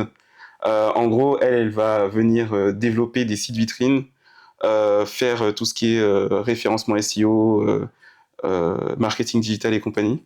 Là où Nelson Forge, c'est un peu plus du développement d'applications. C'est-à-dire qu'en gros, on va intervenir en tant que sous-traitant en fait auprès d'autres sociétés pour développer des systèmes d'information, des applications web, etc. Tu vois. Et Nelson Forge, c'est toi, Voilà, c'est ça. tout seul? C'est moi tout seul. Alors que WebX Machina, c'est justement Nelson Forge et la société de mon pote. Ok, Du coup, voilà. très bien. Et donc, pourquoi Nelson Forge? Finalement, vu qu'il y avait déjà... Ah Pourquoi? Ah oui, Euh, comment dire ça? Tu vois la citation qui dit c'est en forgeant qu'on devient forgeron? Forgeant, ouais. Exactement. Étant donné que je pense que c'est la réalité, c'est vraiment parce que je pense que je suis devenu ce que je suis, parce que j'ai vraiment appliqué ce que je savais, je l'ai réappliqué jusqu'à ce que j'arrive à un point où c'est bien ce que je fais, tu vois. Et du coup, c'est un peu comme le forgeron, il tape son sabre, frère. Est-ce Et que tant que c'est pas Nelson parfait, Forge, c'est ça? c'est C'est ton exactement ça. prénom, Forge. C'est ça. Ok. C'est ça, c'est ça. Incroyable, je savais même pas. Alors que, et pour la petite anecdote, et d'ailleurs on lui dira merci là directement, il m'avait contacté il y a quelques mois. Nelson Forge, tu l'as lancé quand? Et je l'ai lancé du coup en décembre, mais il y avait déjà un... Comment dire ça? Je commençais déjà à utiliser la marque un peu avant, tu vois. Ok. Mhm. Donc, moi, il m'avait contacté, il a vu que son book, il fait des vidéos et tout. On va lui laisser parler, d'ailleurs, parce que j'allais parler de ça, mais déjà, pourquoi est-ce que tu m'as... Parce qu'il m'a proposé de sponsoriser mes vidéos sur Instagram à ce moment-là. Mhm. Et pourquoi? Alors, déjà parce que je trouve que ce que tu fais, c'est très inspirant, en vrai. C'est... Non, mais sérieusement, hein. Je trouve que c'est vraiment très inspirant et tout. Et je sais pas si c'est exactement ça, mais c'est de la manière dont je l'ai ressenti.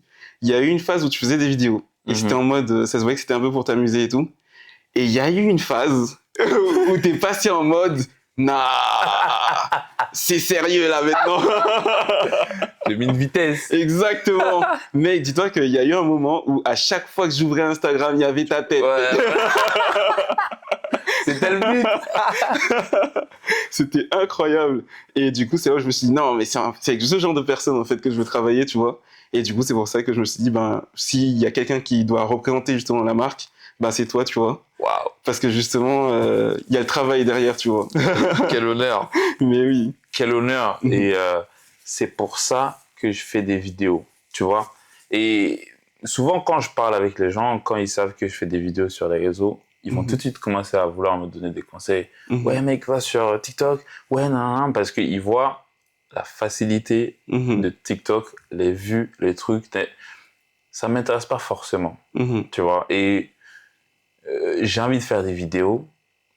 Oui, mais est-ce que demain, quand je me pose et que je regarde mes vidéos, je vais aimer ce que j'ai produit, tu vois? Est-ce que je prends du plaisir à le faire? Est-ce que j'évolue dans ce que je fais, tu vois? Parce que le type de vidéo qui peut tout de suite marcher, c'est les vidéos chocs et tout ça. Ah, bah oui. C'est du contenu facile.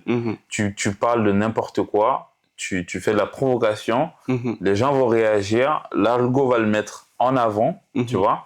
Et ça va plus vite. Mais ça m'intéresse pas forcément. Ah, bah je suis non. quelqu'un qui est dans le partage. Je veux aider les gens. Ça veut pas forcément dire que je suis à un certain niveau ou quoi, ou que je me prends pour qui, hein. Mais pour moi, on peut, comme je l'ai dit, apprendre de tout le monde. On peut s'entraider, on peut s'élever ensemble, tu vois. Donc, raison pour laquelle, oui, ça m'a fait, enfin, c'était obligé pour moi, si je fais des podcasts, de venir voir des gars comme ça, qui sont dans l'ombre, entre guillemets, et qui charbonnent, tu vois, qui font leurs petits trucs et tout ça. Je connaissais pas tout ça de lui, mais je savais quand même que c'était un charbonneur, parce que à chaque fois qu'on le voyait, Dédé, c'était un gars qui, tranquille, tu vois que c'est juste un mec chill, il est dans son coin, toujours souriant et tout ça. Mais aujourd'hui, qu'a dit il y a quelques mois, fuck, je veux créer mon truc, je me mets dans mon truc et tout, je charbonne sur ce que j'ai à charbonner et je vois après, tu vois. Mais oui. Et je pense que c'est ça, il faut passer le pas, il faut pas avoir peur. Si tu réfléchis trop, tu vas finalement avoir que des problèmes, tu vois. Mais oui. Et aussi, il y a une phrase de Denzel Washington qui dit que on ne planifie pas pour échouer, mais on peut échouer le planning. Tu vois, donc ça veut dire que si ça marche pas, et c'est ce que je me dis, par exemple, les réseaux, et c'est pour cela que j'ai mis une vitesse, parce que je me dis, bon, on va pas le faire à moitié. Je me mets à fond. Si d'ici quelques années là, ça marche pas, par exemple, et que c'est toujours moyen et tout ça, je laisse ça, je vais dans mes compétences en data. Je vais continuer, parce que j'aime bien la création de contenu, je vais continuer la création de contenu, mais en data, je vais attaquer LinkedIn. Mais oui. Tu vois, je vais attaquer LinkedIn, et et dans cette même parallèle-là, je veux aller donc dans l'entrepreneuriat. Je sais où aller prendre des infos. J'ai d'autres amis aussi, notamment un qui est avec nous ici, qui aussi, je sais que peuvent être que de bons conseils, tu vois. Mais oui. Donc, j'essaye mes trucs. J'ai envie de faire ça. Je le fais. YouTube, je l'ai commencé.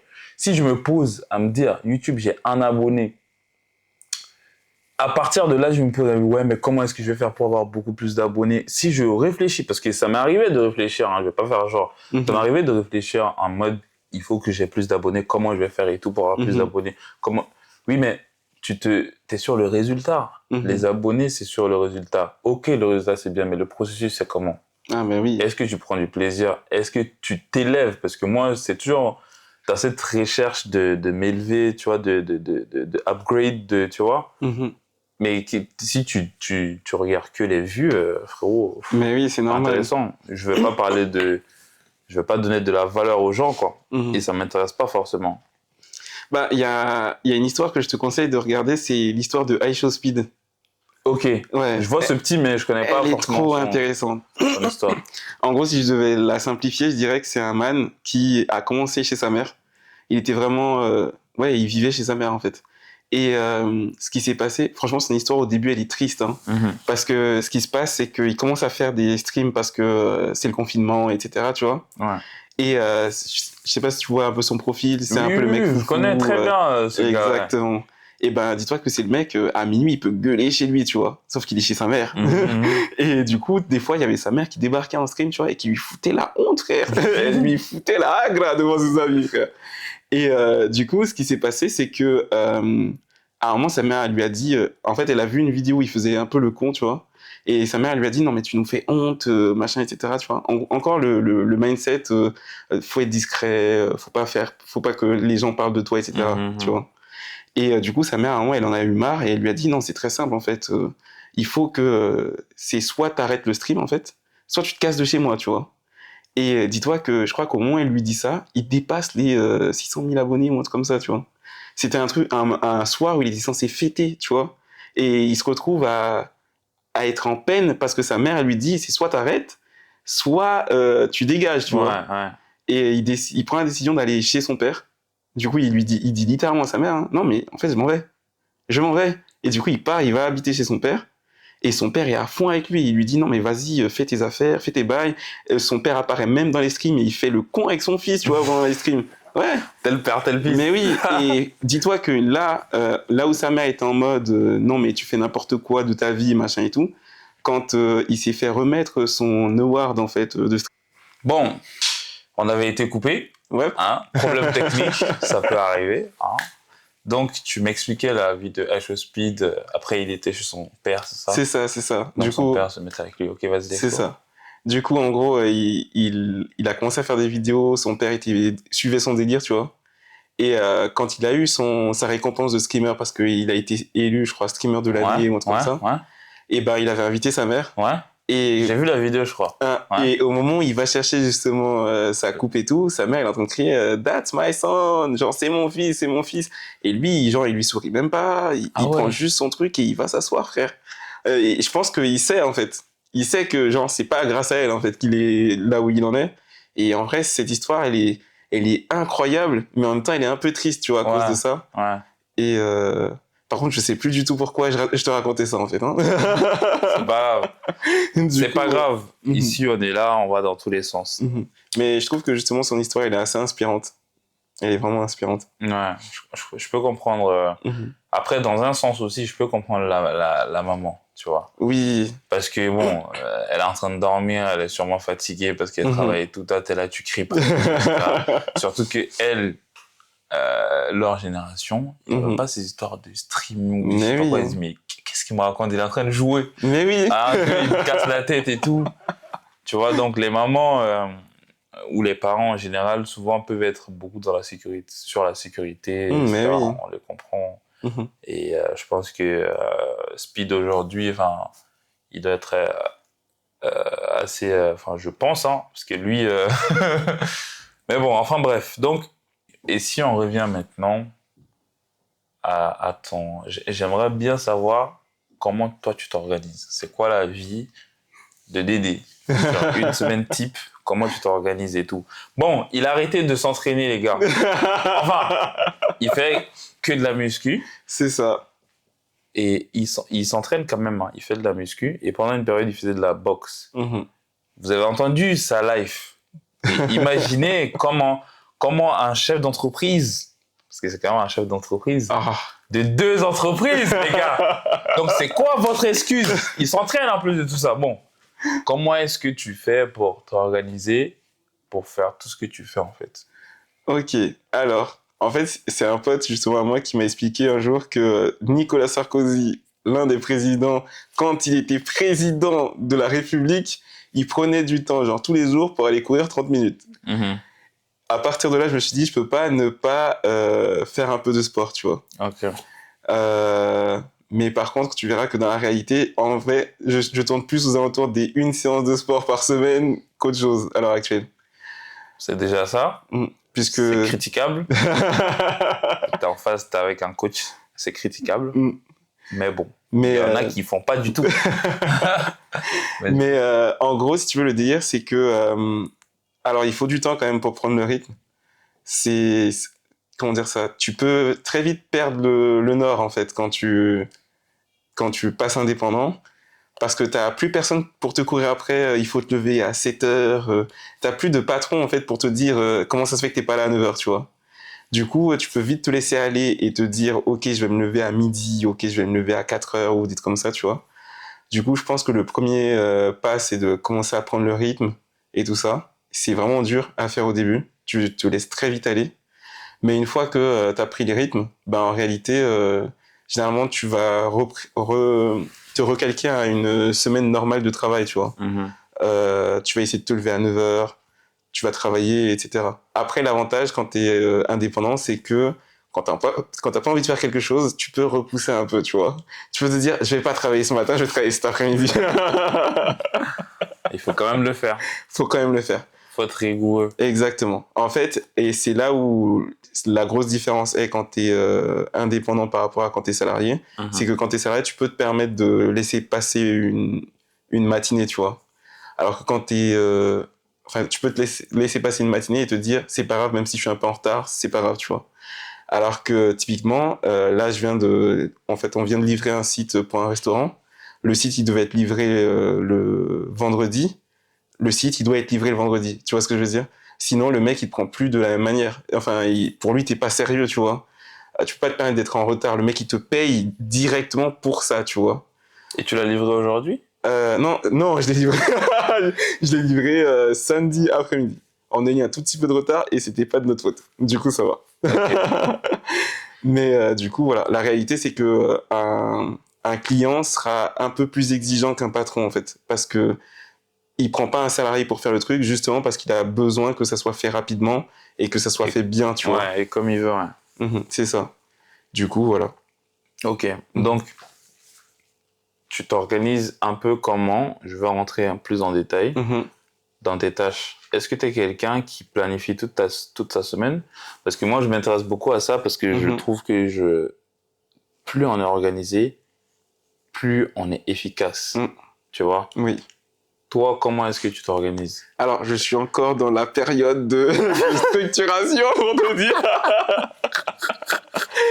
Alors, je t'explique pourquoi. Alors, comme ça fait un bon exemple pour ta communauté. Ouais. Dis-toi que il y a eu une phase où, justement, il y a 3 semaines, où, en gros, ce qui s'est passé, c'est que, à la base, moi, je suis beaucoup plus efficace la nuit, je trouve. C'est-à-dire qu'il y a un silence dans ma tête et du coup, je suis beaucoup plus productif. Point commun. Ouais. C'est pas une très bonne chose non plus. Non. Parce que la vie est fait que... la société est conditionnée à ce que tout se fasse dans la journée. C'est ça. Et même biologiquement, physiquement, le cerveau, le corps humain, tout ça, c'est mieux de travailler la journée et la nuit pour te reposer. C'est ça, ça. Et du coup, ça fait que quand il y a à peu près 3 semaines, je faisais beaucoup de démarchage, c'est-à-dire que j'envoyais beaucoup de mails, j'appelais beaucoup de gens et tout pour essayer d'avoir des contrats et tout. Et sur la même semaine, on s'est chopé 5 personnes en même temps, tu vois. Enfin, 4 personnes. Ouais, 4 personnes en même temps. Et ce qui s'est passé, c'est que du coup, j'ai dit oui à tout le monde. Et je peux pas encore dire non, tu vois. Je vais pas encore sélectionner mes contrats. Donc j'ai dit oui à tout le monde, en fait. Ouais. Mais non, t'as dit oui, il faut assumer les oui, tu vois. Oui. Ça, c'est chaud. Ouais. Et du coup, ce qui se passe, c'est que le matin, en fait, j'étais plus en mode, j'ai pas envie de bosser maintenant, je vais bosser plus tard. Et de toute manière, je suis plus productif le soir. Donc je me suis retrouvé à faire des nuits blanches de l'espace, mec. Et si tu veux, je te montrerai la stat à un moment. Je crois que la moyenne de sommeil devait être à 3 heures par jour à peu près, tu vois. Waouh. Ouais, et ça, je te parle ça, c'était genre la semaine dernière, tu vois. Et le délire, c'est quoi? C'est que y a eu un gros manque de sommeil et tout. Et pendant ces périodes où je travaille beaucoup, en fait, je dors sur ce canapé, frère, posé là, pour être tout près de mon ordinateur et travailler tranquillement, tu vois. Dès que je me réveille, je sais que je peux sauter sur l'ordinateur et commencer à travailler. Sauf qu'il y a eu un soir où j'ai oublié la fenêtre ouverte et je me suis pris un coup de froid. Et entre le fait que je sois fatigué et en plus de ça, je me suis mangé le coup de froid, autant te dire que j'ai encore des restes. Je suis tombé malade. Et même quand t'es malade, t'inquiète pas qu'il faut délivrer. Et du coup, à la fin, je me suis retrouvé à devoir finir une nuit blanche pour pouvoir déployer le site du restaurant, justement, à temps. Et j'avais une montée de fièvre et tout. Et j'étais en mode, mais en fait, je peux pas aller dormir là maintenant, tu vois. Du coup, c'est pour ça que je dis que il faut savoir s'organiser. Parce que si tu tombes malade dans des périodes de rush, c'est vraiment chaud, tu vois. Donc, je dirais que là maintenant, de la manière dont je m'organise, c'est plutôt, je sais qu'il faut faire beaucoup de prospection. Du coup, le matin, quand je sais que j'ai pas envie de coder, en fait, c'est là où je vais commencer à chercher sur Internet, trouver de nouveaux clients, envoyer des mails, appeler, etc., etc., faire mon petit démarchage. Et dès que 14 heures passent, c'est là où je commence à réellement développer les sites, tu vois. Parce que je sais que je vais commencer à développer et je vais déborder un peu sur la phase où je suis la plus concentrée, du coup, la nuit. Et généralement, j'arrête de développer, il est 21h, 22h, quand tout se passe bien. Du coup, voilà. Est-ce que si je te dis que, vu que tu es passionné, c'est beaucoup plus simple pour toi? Oui. T'es OK avec ça? Ah oui, clairement oui. En fait, si t'aimes pas ce que tu fais, c'est compliqué de se motiver à travailler et tu commences à compter le temps, en fait, quand t'aimes pas ça. Alors que quand t'es à fond dedans, en fait, quand tu rentres dans une période, on va dire, quand tu rentres dans la zone, tu vois, t'y restes mais vraiment longtemps. Et vu qu'il y a en plus personne pour venir t'embêter, à te parler ou quoi que ce soit, tu restes vraiment dedans et tu délivres, en fait. Tu débites le code comme si tu regardais un film, on va dire. Du coup, je vais faire une parallèle avec un ressenti. Parce que je dirais que je suis peut-être passionné par la muscu. Ça va étonner certaines personnes peut-être, mais je sais pas si je peux dire que je suis vraiment passionné par ça. C'est pas sûr dans ma tête. Mais bon, même si on va partir du postulat que je suis passionné par ça, j'ai des moments où j'ai pas envie. Tu vois.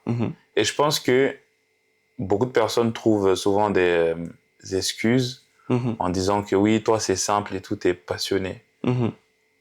Est-ce que c'est pas un peu aussi un autre côté où les personnes qui trouvent des excuses peuvent se cacher derrière ce truc-là? Oui, pour lui c'est simple et tout, il est passionné, etc. Parce que je pense que même quand t'es passionné, tu me diras, il y aura des périodes où t'as pas envie. Ah mais bien sûr.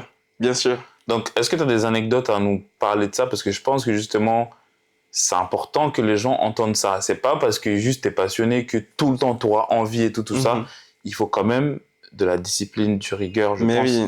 Il faut être sérieux. Qu'est-ce que tu as à nous dire par rapport à ça? Alors, je dirais que être passionné, c'est juste le début, en fait. C'est la différence, justement, entre un mec qui a le talent, alors que toi, tu dois le travailler, tu vois. C'est-à-dire qu'en gros, la passion, c'est un peu comme de la motivation. C'est le truc qui va te lancer, mais pour que tu sois vraiment dedans, il faut que tu sois constant, tu vois. Typiquement, quand j'ai quitté mon dernier travail, en fait, j'avais plus envie de coder. J'en avais marre. C'était plus ce que je voulais faire, en fait. Et du coup, j'ai commencé à tester plein de choses. Et quand j'ai vu que c'était pas du tout, c'est pas comme le code, tu vois. T'arrives à un moment, c'est pas le même, voilà, c'est exactement, c'est pas le même délire. T'es pas en phase avec le projet comme quand t'étais dans le développement. Et du coup, c'est vraiment pendant fin de mois de mars, début avril, c'est là où j'ai vraiment commencé à reprendre le code et tout. Et c'est là où tout s'est bien passé, tu vois. De décembre à mars. À mars, en gros. Tu te cherchais un peu. Exactement. C'est-à-dire que en gros, j'étais dans un mood où je veux être indépendant, mais dans un premier temps, j'ai voulu être indépendant, mais dans d'autres domaines. Dans un premier temps, j'ai commencé à faire de la vidéo justement pour mon coach. Ok. J'ai vite compris que j'aimais pas ça. Au début, c'est amusant, tu vois, t'apprends de nouvelles choses, c'est drôle. Mais quand tu commences à devoir chercher des clients et que tu remarques que c'est dur, mais pas dur seulement parce qu'il faut trouver des clients, mais parce que... Comment expliquer ça? Quand tu dois tourner avec des gens, il faut pouvoir comprendre comment la personne elle est, faut pouvoir la stimuler pour qu'elle réagisse. Un exemple tout con, c'est qu'à un moment, je dois faire une interview justement pour un mec qui va combattre et le mec, il est stressé. il est vraiment stressé. Et j'arrive pas à le déstresser. Ouais. Et c'est vraiment dur. Ah, c'est du boulot. Hein. Mais oui. Et j'essaye un peu comme je peux et j'y arrive pas du tout. Du coup, on est obligé de faire des reprises, etc. Et à la fin, c'est vraiment à ce moment-là où je me suis dit, non, c'est pas fait pour moi. Ouais, c'est pas fait pour moi. Je peux pas retourner une séquence 10 000 fois, et alors que le truc ne dépend pas de moi, tu vois. Et je me suis dit, imaginons que tu te retrouves avec un client qui t'a payé, il va pas te payer pour des heures supplémentaires parce qu'au final, il a pas réussi à se détendre, tu vois. Ouais. Et je me suis dit, non, c'est un domaine à part. Oui, non, c'est un domaine Exactement. surtout aussi beaucoup psychologique. Mhm. Ça dépend pas de toi. Moi, le coaching, j'aime pas le coaching. J'aime aider les gens. J'aime vraiment m'entraîner avec. Je m'entraîne avec des personnes. C'est du coaching en réalité, tu vois, mais je leur demande pas d'argent, tu vois. J'aime aider les gens dans ce sens-là, mais j'aime pas le coaching aussi parce que ça te demande beaucoup d'énergie. Quand la personne n'est pas dans le mood, c'est ça. Quand la personne n'est pas forcément, tu vois, ça te demande beaucoup, ça te prend du temps, de l'énergie. Parce que moi, il y a une période où je galérais un peu dans la vie et j'avais que le coaching. Donc j'étais obligé. J'avais le dos contre le mur, j'étais comme toi. Bah poto, ok, t'as pas envie, t'as pas d'énergie parce que tu t'as enchaîné des coachings sur la journée, mais tu dois faire ce dernier coaching parce que t'as besoin d'argent, poto. Mais oui. Tu vois, je suis fatigué, bah, on verra ça après. Et donc, c'est là que je me suis rendu compte que ça, c'est pas pour moi. Donc, quand je suis arrivé à me départir, à pouvoir être plus constant dans mes autres activités, bah, c'est là que j'ai arrêté le coaching en salle de sport. Tu vois, j'accompagne les gens, mais en ligne. Et surtout aussi parce que j'ai plus le temps de vraiment suivre quelqu'un à la salle de sport, tu vois. Mais quand j'aide au contraire une personne à la salle de sport et que je vois que la personne a envie et tout, a de l'énergie et tout, je suis content de lui apporter, tu vois. Mais sinon, c'est très difficile quand tu dois motiver les gens, quand tu dois faire bouger les gens et tout, c'est très difficile. Bien. Maintenant, revenons à tes principes, tes valeurs. Je veux que tu penses à ton petit ref qui du coup veut faire comme toi, il s'inspire de son grand frère. Je trouve que ça, c'est trop beau.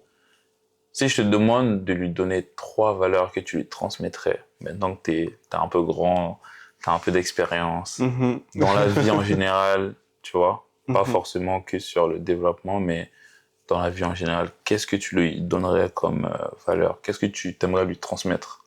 Alors, le premier truc que je dirais, et ça, c'est un conseil qui m'a été donné par un autre de mes potes, c'est chaque personne a sa timeline. Chaque personne, en fait, va à sa vitesse. Incroyable. Et c'est pas parce que quelqu'un réussit plus vite ou c'est pas parce que quelqu'un arrive à avoir quelque chose plus vite que toi, tu dois être pressé. Ça va venir, en fait, faut juste travailler et être constant, tu vois. Ça, c'est le premier truc. Le deuxième truc, c'est ne surtout pas se laisser marcher sur les pieds. Il faut aller chercher ce que les gens te doivent, en fait. ouais. Et il y a un truc que Booba dit aussi. Je crois qu'il dit que même quand c'est à toi, on va pas te le donner si tu vas pas le chercher. Exactement. C'est fort. Mais oui, c'est vraiment un truc où faut vraiment aller chercher ce que les gens te doivent, ce que tu penses que tu es censé avoir, faut aller chercher. Voilà, exactement. Parce que les gens te le donneront jamais. Et un dernier truc, c'est que si t'es dans un endroit où tu te sens pas bien, c'est que faut bouger. Faut bouger. Très fort. C'est les 3 conseils. Très fort. Il a de la chance, le petit rêve, quand même. Hein. Très fort. Et c'est quoi la chose la plus importante pour toi aujourd'hui? Alors, ça va paraître bateau, mais c'est la liberté, mec. Non, mais du coup, la liberté représente quoi pour toi? Alors, je dirais que c'est le fait de pouvoir me dire que je peux intervenir sur n'importe quel projet, par exemple. Je peux travailler de n'importe où. C'est-à-dire que le client, en fait, tant que le résultat est fait, tant que le travail est fait, tu vois, le client, en fait, il s'en fiche que tu sois dans une cafétéria, chez toi, dans un bureau, sur ton lit, frère, tu vois, en train de développer. Tant que le travail est fait, c'est bon. Et pour moi, c'est ça, en fait, le côté où je vais choisir mon environnement de travail, je vais choisir là où je me trouve, en fait, à un instant T. Et pour moi, ça, c'est le plus important, tu vois. Ok. Surtout que je reviens de 3 ans où j'étais pas entêté. Ah ouais, quand même. Oui. Et qu'est-ce que tu aimerais laisser derrière toi dans ce bas monde? Alors, pour moi, ce qui est important, c'est, comment dire ça? C'est l'héritage pour les enfants, tu vois. Ouais. Moi, je sais que je veux des enfants. Je sais que tout le monde ne veut pas d'enfants. Ouais. Je les juge fort. Je ne comprends pas. Je vous comprends pas. Mais les gens font ce qu'ils veulent. Ouais. En fait, je pense que la vie, c'est comme un escalier, tu vois. Enfin, comment dire ça? La lignée, plutôt, c'est comme un escalier. Mais ma mère, elle a fait le taf, tu vois. Je trouve qu'elle a fait le taf. J'ai réussi à être là où j'en suis parce qu'elle a fait le travail, tu vois. Et j'ai pas envie de finir mes jours sans faire d'enfants, justement, parce que j'ai l'impression que je finis l'escalier, tu vois. Oui. Du coup, je pense que déjà, je veux faire un enfant et je veux lui léguer tout ce que j'aurais créé, en fait, que ce soit l'entreprise, que ce soit les expériences, tu vois. Tout lui léguer, en fait, pour que lui aussi puisse monter une marche, tu vois. En fait, je pense réellement que l'objectif, quand tu deviens parent, c'est de faciliter la vie aux enfants. Oui, je serai le daron qui va dire « À mon époque, c'était dur !» Exactement. Mais la réalité, c'est que ton job, c'est de faire justement en sorte qu'ils ne revivent pas ce que tu as vécu toi, tu vois. Du coup, voilà. Ok, c'est fort quand même ce que tu dis. Et tu parles beaucoup de ta maman. Ah, c'est quelqu'un de très, très important. Et je le sens dans ta timbre de voix quand tu parles d'elle. Pour que nous aussi, on puisse en profiter un peu. Qu'est-ce que tu retiens de ta maman? Qu'est-ce que tu peux nous transmettre comme chose importante qu'il t'a transmis, finalement? Alors, bah c'est simple, hein, elle a pris le bateau, frère, pour traverser Haïti-Guyane, tu vois. Wow. Elle a fait le taf, elle s'est dit que Haïti, c'était pas le bon endroit justement pour élever ses enfants. Du coup, avec son frère, mon grand-père aussi et tout, ils ont fait le taf de bouger au bon moment et tout. Ouais, là où il se sentait pas bien. Exactement. Et je fais partie des mecs chanceux de ma famille. C'est-à-dire que moi et mon petit frère, on est vraiment chanceux. Ma sœur, elle est née en Haïti. Mon grand frère aussi. Et ma mère, il est venu avec moi dans le ventre d'Haïti, tu vois. Donc en gros, elle aurait passé peut-être 3 mois en plus en Haïti, je serais haïtien, tu vois. Et du coup, ouais, c'est vraiment une femme forte. Elle a fait le taf, tu vois. Et là, si j'en suis là où j'en suis, c'est vraiment grâce à elle. Wow. Mais oui. C'est fort. Et les réunions parents-prof. Quand tu voyais ma mère débarquer et que la prof, elle sortait, non mais votre fils, il parle, mais tellement en classe. Elle avait juste à me regarder, mec. Le regard disait tout. Je savais ce qui allait se passer à la maison. Du coup, voilà. Donc oui, elle m'a permis d'être sérieux et tout. Et du coup, voilà. Et est-ce que ton père a joué aussi un peu le même rôle ou moins? Ah, je pense que tu connais les darons des Noirs. C'est ceux qui vont chercher un peu le lait. Ah ouais. Ah ouais, ok. Non, plus sérieusement. Il était pas trop là. Ouais, en gros, il est arrivé d'Haïti quand j'avais... je devais avoir 6 ans à peu près. Et il est reparti 6 ans après, quoi. Je devais avoir 13-14 ans quand il est parti. Et je dirais qu'il a contribué quand il était là, quand même. C'est-à-dire qu'il donnait des conseils. L'un des meilleurs conseils qu'il m'ait donné, c'est... Même si t'es pauvre, comment dire ça, ne fais pas le rat sur la nourriture. Okay. Parce qu'en gros, si tu ne peux pas manger, tu ne peux pas travailler non plus, en fait. Donc, nourris-toi bien. Comme ça, tu peux bien travailler et tout. Okay. Et à la fin, ça viendra. Et ça, c'est l'un des conseils qu'il m'a donné. Et ça, c'est vraiment resté jusqu'à maintenant. Et ouais, il a contribué à son échelle, en fait. Tu vois.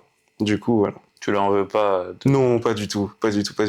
Tu dirais que t'es un mec en paix avec... oui. Avec tout ça. En fait, quand tu prends vraiment toute l'histoire de ma famille et tout, en réalité, c'est difficile pour tout le monde, en fait, tu vois. Donc, la réalité, c'est que c'est comme ça.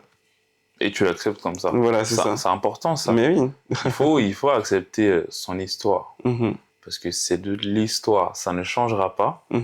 Et je pense que beaucoup souffrent, tu sais, des passés qui leur... Enfin, pas qui ne leur concernent pas, mais dont ils n'ont aucun pouvoir. Ils n'ont aucun pouvoir. Et il faut accepter son histoire pour pouvoir avancer, tu vois. Mais oui. Donc, regarder son histoire en face et être vraiment conscient que, ok, c'est vraiment ça qui s'est passé. Mais bon, est-ce que les remords vont m'aider? Non. Bah non. Est-ce que les regrets vont m'aider? Non. Est-ce que la rage que je vais avoir parce qu'il s'est passé ci, ça, vont faire en sorte que les choses avancent? Non. C'est comme ça. Donc, c'est beau ce que tu dis. Tu nous dis, je sens que t'es un mec en paix avec ton passé et ce qui fait aussi que tu arrives à continuer à t'élever, à avancer. Mais oui, je trouve que c'est important. C'est pour ça que la psychologue, c'est très intéressant. Ouais. 3 séances quand même. Hein. 3 séances. Waouh, elle était forte. Hein. Ah, elle était forte. Bon, on arrive vers la fin. Mhm. Je pense qu'il y a beaucoup de jeunes qui nous suivent Mhm. et je pense qu'aujourd'hui, la société fait en sorte que les jeunes ou même les plus âgés soient encore de plus en plus, tu sais, dans une certaine matrix, les réseaux sociaux nous prennent. Mais oui. Tu vois, et beaucoup hésitent, beaucoup ont des idées, mais bon, il y a trop de distractions. Comparé même à il y a 5 ans, il y a trop de distractions partout. Donc, tu peux très vite être à côté de la plaque. Oui. Qu'est-ce que tu dirais aux jeunes qui hésitent, qui sont dans ton domaine ou pas du tout, mais qui hésitent, mais qui ont des idées? Alors, dans un premier temps, je dirais que ça, c'est un truc que Thibaut InShape, il avait sorti.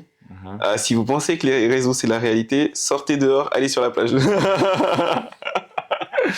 Vous allez vous rendre compte que c'est pas du tout la même chose. Ouais. En gros, ce que je veux dire par là, c'est que c'est pas parce que tu swipes pendant 1 heure sur les réseaux que t'as vu une certaine chose que c'est la réalité, tu vois. Faut savoir se détacher du truc pour essayer de voir ce qui se passe réellement dans le monde, tu vois. Je dirais ça. Et c'était quoi déjà la question?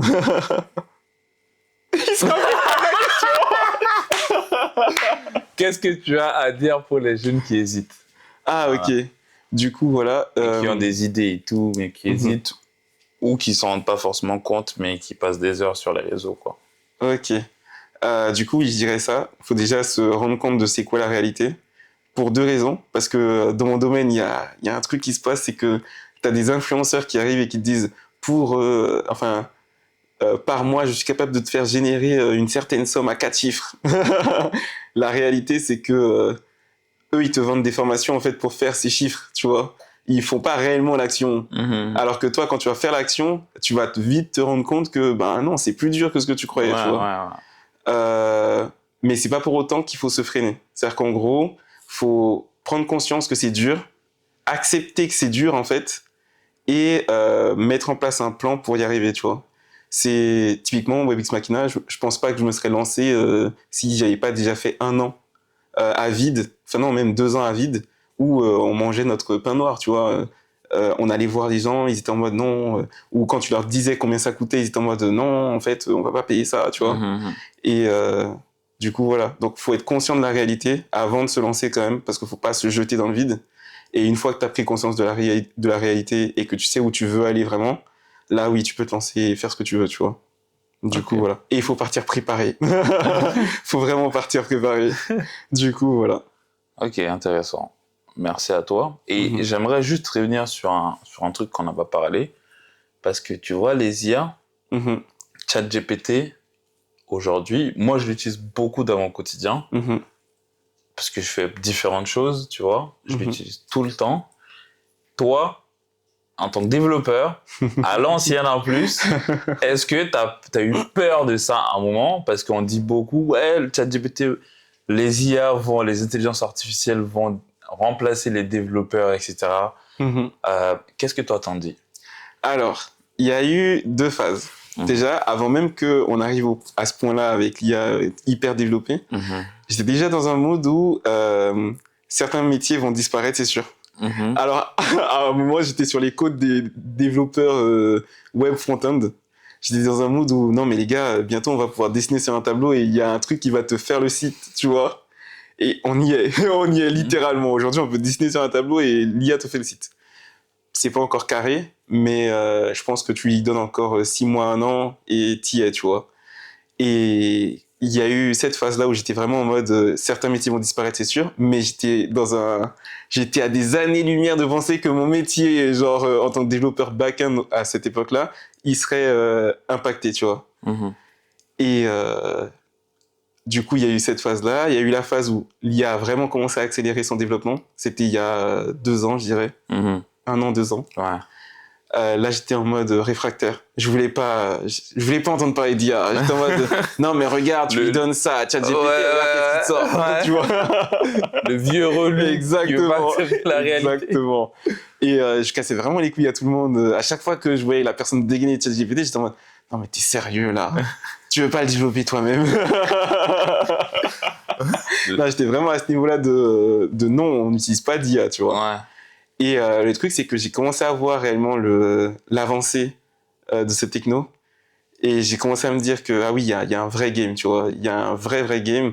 Ça va vraiment changer beaucoup de choses. À partir du moment où l'IA est capable de te dessiner un tableau, frère, que t'as jamais vu, c'est qu'il y a une vraie avancée. C'est encore un moment où les gens ont peur, les entreprises prennent des décisions un peu bizarres, en fait. Ils commencent à littéralement supprimer des pans informatiques des pans d'équipes en informatique entiers, juste parce que, en fait, ça va plus vite avec l'IA. Alors, je trouve que c'est un peu normal, ça va vraiment plus vite, mais je pense que c'est bête de supprimer, justement, c'est principalement des juniors en plus, qui virent, parce que les juniors, c'est eux les seniors de demain, tu vois. Oui, exactement. Du coup, si à la fin, ils sont obligés de changer de métier parce que tu les as virés, derrière, il y aura plus de seniors et ton IA, plus personne sera là pour la faire fonctionner, tu vois.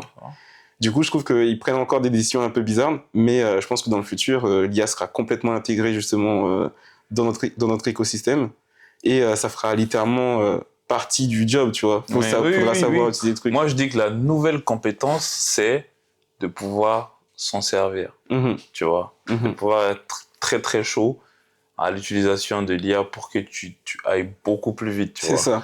Et la dernière fois, en entreprise, j'ai entendu deux directeurs parler de ça. Ils disaient, ouais, on sera bientôt remplacé, non pas par l'IA, mais par des personnes qui savent utiliser l'IA. Exactement. Ah ouais, ok. Il n'y a pas que moi qui en pense à ce truc-là. Donc oui, il faut l'utiliser. Moi, je dis aux gens, soyez curieux, tu vois. Mais oui. Utilisez-le et essayez de vous en servir pour que ce soit justement votre assistant. Tu vois, il y a des choses où tu peux les faire, mais moi, je les fais pas. Je le fais avec l'IA. Mais oui. Oui. Et alors, à la base, mon excuse, c'est à la base, tout ça là ne devrait pas exister. À la base, on devait juste manger, dormir. C'est vous avez créé tout ça. On va l'utiliser. Mais oui. Tu vois, donc, ok, intéressant. On arrive à la fin. Un petit dernier mot pour la fin. C'était très enrichissant. Merci à toi. Tu vois que tu as de la valeur à donner. tu vois que tu peux inspirer beaucoup les gens. Et il faut s'en rendre compte aussi, tu vois. Il faut s'en rendre compte qu'on peut donner de la valeur aux autres. Et c'est important le partage. Donc, ce n'est pas parce qu'on n'est pas accompli à 100% qu'on n'a pas le droit de prendre la parole. Moi, je donne la parole à des gens comme moi ou des personnes plus connues ou pas connues du tout, tu vois. Parce que pour moi, tout le monde, on va pas forcément donner la parole à tout le monde. Mais pour moi, on peut trouver de l'inspiration dans toute personne qui potentiellement nous inspire, tu vois. Donc voilà pourquoi je voulais qu'on fasse ça ensemble. Un petit dernier mot et surtout, où est-ce qu'on peut te suivre? Parce que quand même, le monsieur, donc faut nous donner tes réseaux ou les réseaux de ton entreprise. On mettra ton LinkedIn, Instagram, tout. Ici, t'es chez toi, donne tout. Ils vont aller, s'ils ont des projets et tout, venez, il est trop chaud, il fait des sites incroyables. Je pense que je mettrai si je peux, bien sûr. Oui, bien sûr. Donc, voilà, dis-nous peut-être un petit dernier mot, petite phrase, pour la fin. Je conclurai par merci beaucoup de m'avoir invité. En plaisir. Pour les réseaux, je dirais il y a l'Instagram de WebX Machina et le LinkedIn pour moi personnellement. Et du coup, voilà. Enforge aussi. Et il y a l'Instagram de Enforge. Ouais, très bien. Merci beaucoup et merci à toi d'être resté jusqu'à la fin. Tu nous dis en commentaire si ça t'a inspiré, si c'était intéressant. Et si t'as pas envie, tu le fais pas. Ici, on t'oblige à rien. Ok? Merci à toi, en tout cas, d'être resté jusqu'à la fin. C'était intéressant. On a kiffé. J'espère que vous avez kiffé. Allez, peace!